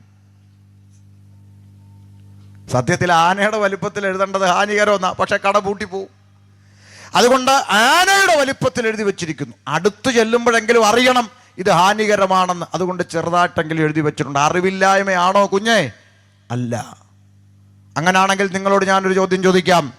നമ്മൾ പണ്ട് കാലത്ത് ഇവിടെ അടുത്തുള്ള പഴക്കടയിൽ ചെന്ന് 1 കിലോ മുന്തിരി വേണമെന്ന്, ഇപ്പോഴല്ല പണ്ട് 1 കിലോ മുന്തിരി വേണമെന്ന് പറഞ്ഞാൽ കടക്കാരൻ എന്താ ചെയ്തതെന്ന് ഓർമ്മയുണ്ടോ? പ്രായമുള്ളവർക്ക് ഓർമ്മയുണ്ടോ? തോളിൽ ഒരു തോർത്ത് കിടപ്പുണ്ട് ഈ പുള്ളിയുടെ. ആ തോർത്തെടുത്ത് ഈ മുന്തിരിയിലോട്ടൊരു വീശും. എന്തിനാണെന്നറിയാമോ? ഈ മുന്തിരിക്കകത്ത് മുഴുവൻ പറ്റിപ്പിടിച്ചിരിക്കുക ഈച്ചകൾ.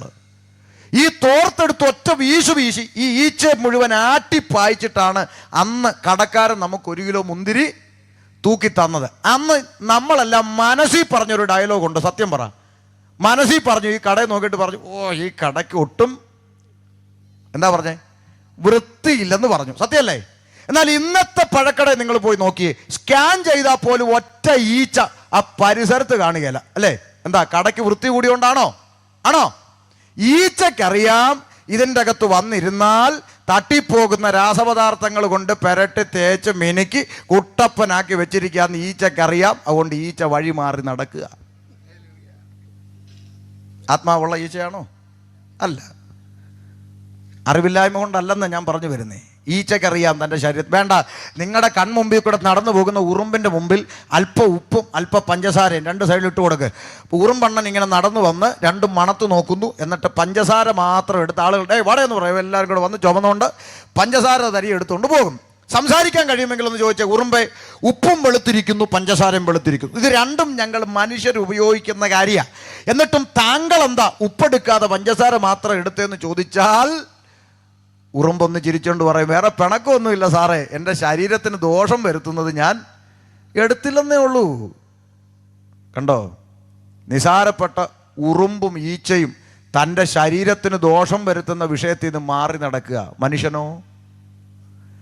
വീട്ടിൽ വളർത്തുന്ന പട്ടിയുടെ മുമ്പിൽ ഒരു സ്റ്റീൽ പാത്രത്തിൽ ബിവറേജിൽ നിന്ന് മേടിച്ചൊരു കുപ്പി പൊട്ടിച്ച് സ്റ്റീൽ പാത്രത്തിൽ നിന്ന് ഒഴിച്ച് വീട്ടിൽ വളർത്തുന്ന പട്ടിയുടെ മുമ്പിലോട്ട് ഒഴിച്ചു വെച്ചാൽ ആ പട്ടി വന്നിട്ട് ഒന്ന് മണപ്പിച്ച് നോക്കി വെച്ച് തിരിഞ്ഞ് നടക്കും. നാട്ടുഭാഷ പറഞ്ഞാൽ പട്ടിക്ക് പോലും വേണ്ടാത്ത കാടിവെള്ളം കാശ് കൊടുത്ത് വാങ്ങിക്കുടിച്ച് കുടുംബം തകർക്കുന്ന അണ്ണന്മാർ അറിവില്ലായ്മ കൊണ്ടാണോ?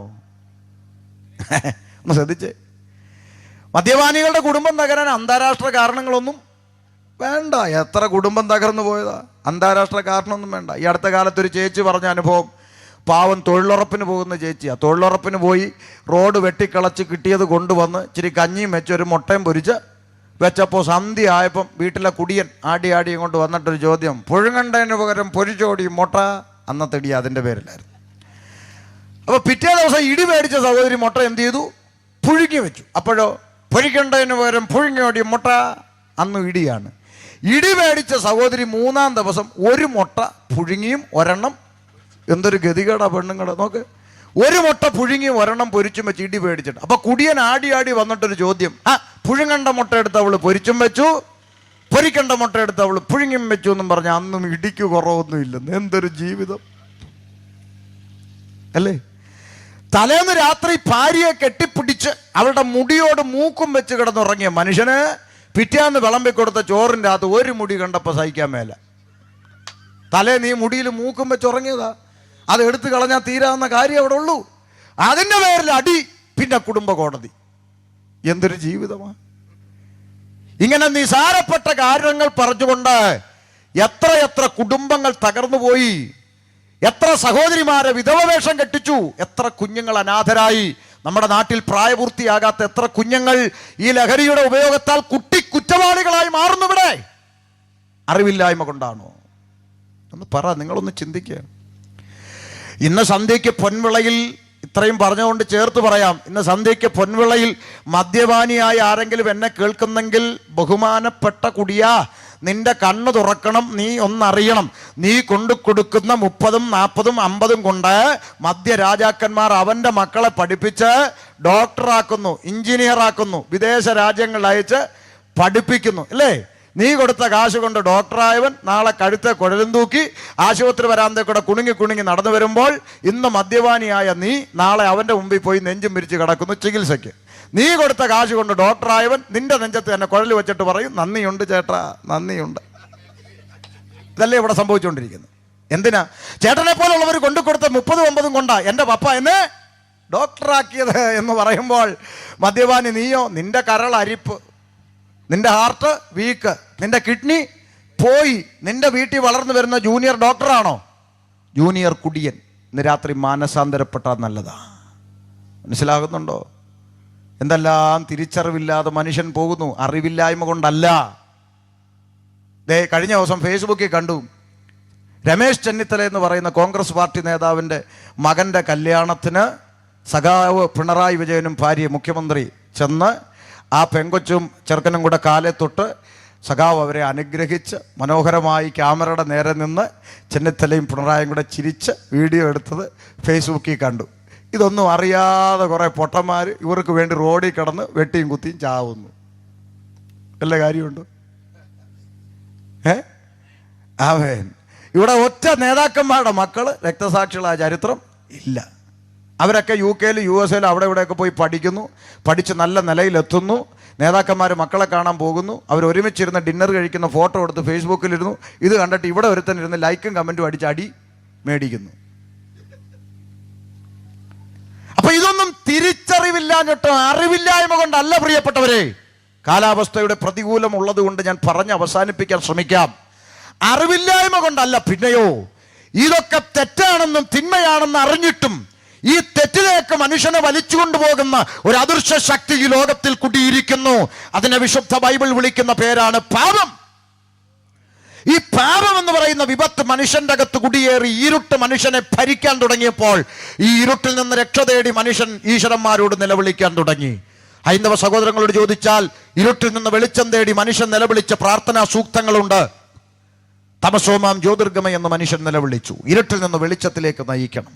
കാലഘട്ടത്തിന്റെ നടുവിൽ പ്രവാചകന്മാർ നിലവിളിച്ചു, റബ്ബിൽ ആലമീനായ തമ്പുരാനെ, നീ എന്റെ പാപത്തെ മഞ്ഞുവെള്ളം കൊണ്ട് കഴുകുന്നില്ലെങ്കിൽ ഇഹത്തിലും പരത്തിലും എനിക്കൊരു നന്മയിൽ ലഭിക്കില്ലെന്ന് പ്രവാചകന്മാർ പ്രാർത്ഥിച്ചു. ഇന്ന് രാത്രി പറയാം, സകലമാന മനുഷ്യരും പാപത്തിന്റെ ഇരുളിൽ നിന്ന് വെളിച്ചം തേടി ഈശ്വരനോട് പ്രാർത്ഥിച്ചപ്പോൾ ഇന്നേക്ക് 2000 വർഷങ്ങൾക്കപ്പുറം പാലസ്തീന്റെ പച്ചമണ്ണിൽ കാലമർത്തിച്ച വെട്ടിക്കൊണ്ട് ഒരുവൻ ലോകത്തോട് വിളിച്ചു പറഞ്ഞു, ഞാൻ ലോകത്തിന്റെ വെളിച്ചമാകുന്നു, എന്നിൽ വസിക്കുന്നവരാരും ഇരുളിൽ നടക്കുകയില്ല. ഇന്ന് രാത്രി പൊൻവിളയോട് പറയാം, ഞാൻ ലോകത്തിന്റെ വെളിച്ചമാണെന്ന് അവകാശത്തോടെ അധികാരത്തോടെ ലോകത്തോട് പ്രസ്താവിച്ച ലോകം കണ്ട ഒരേ ഒരു പ്രസംഗകൻ, ലോകം കണ്ട ഒരേ ഒരു പ്രവാചകൻ, ലോകം കണ്ട ഒരേ ഒരു ഇന്ന് രാത്രിയിൽ ഞാൻ പ്രസംഗിക്കുന്ന കർത്താവായ യേശു ക്രിസ്തു, സാക്ഷാൽ ദൈവം വേഷത്തിൽ മനുഷ്യനായി മനുഷ്യന്റെ ഹൃദയത്തിന്റെ അകത്ത് കുടിയിരിക്കുന്ന പാപമെന്ന ഇരുട്ടിനെ പഠിച്ചെടുത്ത് പുറത്തു കളയുവാൻ വേഷത്തിൽ മനുഷ്യനായി ഇറങ്ങി വന്ന് പാപത്തിന്റെ ശമ്പളമാകുന്ന മരണമെന്ന ശിക്ഷാവിധി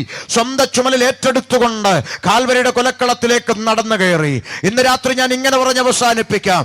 ആമേൻ. അവന്റെ ശരീരത്തിലേറ്റ ഓരോ അടിയും, അവന്റെ തലയിലേറ്റ ഓരോ ഇടിയും, അവൻ ആഴ്ന്നിറങ്ങിയ മുൾക്കിരീടങ്ങളും, ചാട്ടവാറടിക്ക് ആഞ്ഞാഞ്ഞടിക്കുമ്പോൾ ചിതറിത്തെറിച്ചുപോയ മാംസക്കഷണങ്ങളും, ആമേൻ, അറക്കുവാൻ കൊണ്ടുപോകുന്ന ഒരു ആട്ടിൻകുട്ടി പോലെ കാൽവരിയുടെ കൊലക്കളത്തിൽ മറുപടി പറയാതെ മൗനം പ്രാപിച്ച ആ യേശു ക്രിസ്തു ഏറ്റുവാങ്ങിയ സകല പീഡാനുഭവങ്ങളും എന്നെയും നിന്നെയും പാപത്തിന്റെ അടിമത്വത്തിൽ നിന്ന് മോചിപ്പിക്കാനായിരുന്നു എന്ന തിരിച്ചറിവ് ഇന്ന് രാത്രി നിന്റെ ഹൃദയത്തിന്റെ അകത്തുണ്ടാവുകയും, യേശുവേ അവിടുന്ന് വെളിച്ചമാണെങ്കിൽ അവിടുന്ന് എന്റെ ഹൃദയത്തിന്റെ അകത്തേക്കൊന്ന് കടന്നു വരികയും എന്റെ ഹൃദയത്തിന്റെ അകത്ത് കുടിയിരിക്കുന്ന പാപമെന്ന ഇരുട്ടിനെ പടിയടച്ച് പുറത്താക്കിക്കൊണ്ട് എന്നെ വെളിച്ചത്തിന്റെ മകനാക്കി നന്മയുള്ളവനാക്കി മാറ്റണമെന്ന് ഇന്ന് രാത്രി ഹൃദയം കൊണ്ട് വിശ്വസിച്ച് അധരം കൊണ്ട് ഏറ്റുപറഞ്ഞ് ജീവിതത്തിന്റെ ആ ഹൃദയവാതിൽ തുറന്ന് യേശുവിനെ സ്വീകരിപ്പാൻ ശബ്ദവരിയിൽ ആര് തയ്യാറാകുന്നുവോ ഇന്ന് രാത്രി വേദപുസ്തകം പറയുന്നു, ആ നിമിഷം നീ രക്ഷ പ്രാപിക്കും, രക്ഷിക്കപ്പെടും. അതാണ് പാപമോചനം പ്രാപിക്കുക, അതിനാണ് രക്ഷിക്കപ്പെടുക. ലോകത്തിന്റെ വെളിച്ചമാകുന്ന യേശു ഏക രക്ഷകനെ, ഏകനാഥനെ ഹൃദയവാതിൽ തുറന്നുകൊണ്ട് ഹൃദയത്തിൽ സ്വീകരിച്ചുകൊണ്ട് ഇന്ന് രാത്രി സൗജന്യമായി ഒരു നാണയത്തൊട്ട് കൊടുക്കാൻ നടക്കാതെ, ഒരു മെഴുകുതിരി കത്തിക്കാതെ സൗജന്യമായി പാപമോചനം പ്രാപിക്കാൻ കഴിയുന്ന ഏക സന്ദേശമാണ് സുവിശേഷം. ഞാൻ ഇങ്ങനെ പറഞ്ഞ് അവസാനിപ്പിക്കുന്നു. മനസ്സുണ്ടായിട്ടല്ല, സാഹചര്യം അനുകൂലമല്ലാത്തത് കൊണ്ട് അവസാനിപ്പിക്കുന്നു. മറ്റൊരുത്തനിലും രക്ഷയില്ല, മറ്റൊരുത്തനിലും രക്ഷയില്ല. മാനവജാതിക്ക് പാപമെന്ന തിന്മയുടെ പൊടിയിൽ നിന്നും പാപത്തിന്റെ പടുകുഴിയിൽ നിന്നും രക്ഷ പ്രാപിപ്പാൻ ആകാശത്തിന്റെ കീഴിൽ മനുഷ്യരുടെ ഇടയിൽ യേശുക്രിസ്തു എന്ന ഏക നാമമല്ലാതെ പോരാ, ഏക സത്യ സുവിശേഷമല്ലാതെ പോരാ, ഏക സത്യ നിത്യ ദൈവമല്ലാതെ മറ്റൊരു രക്ഷാമാർഗമിക്ഷതിയിൽ ഇല്ലവേ ഇല്ല എന്ന് ഇന്ന് രാത്രി പൊൻവിളയോട് അവിതർക്കിതമായ അത്യുച്ചത്തിൽ അഭിമാനത്തോടെ വിളംബരം ചെയ്തുകൊണ്ട് ഞാൻ എൻ്റെ വാക്കുകൾക്ക് വിരാമം കുറിക്കും. പ്രസംഗം തീർന്നിട്ടോ വിഷയം അവസാനിച്ചിട്ടോ അല്ല. സാഹചര്യത്തിൻ്റെ കാലാവസ്ഥയുടെ പ്രതികൂലം കൊണ്ട് വാക്കുകൾ ഇങ്ങനെ അവസാനിപ്പിക്കുവാൻ പരിശുദ്ധാത്മാവിൽ ശരണപ്പെടുന്നു.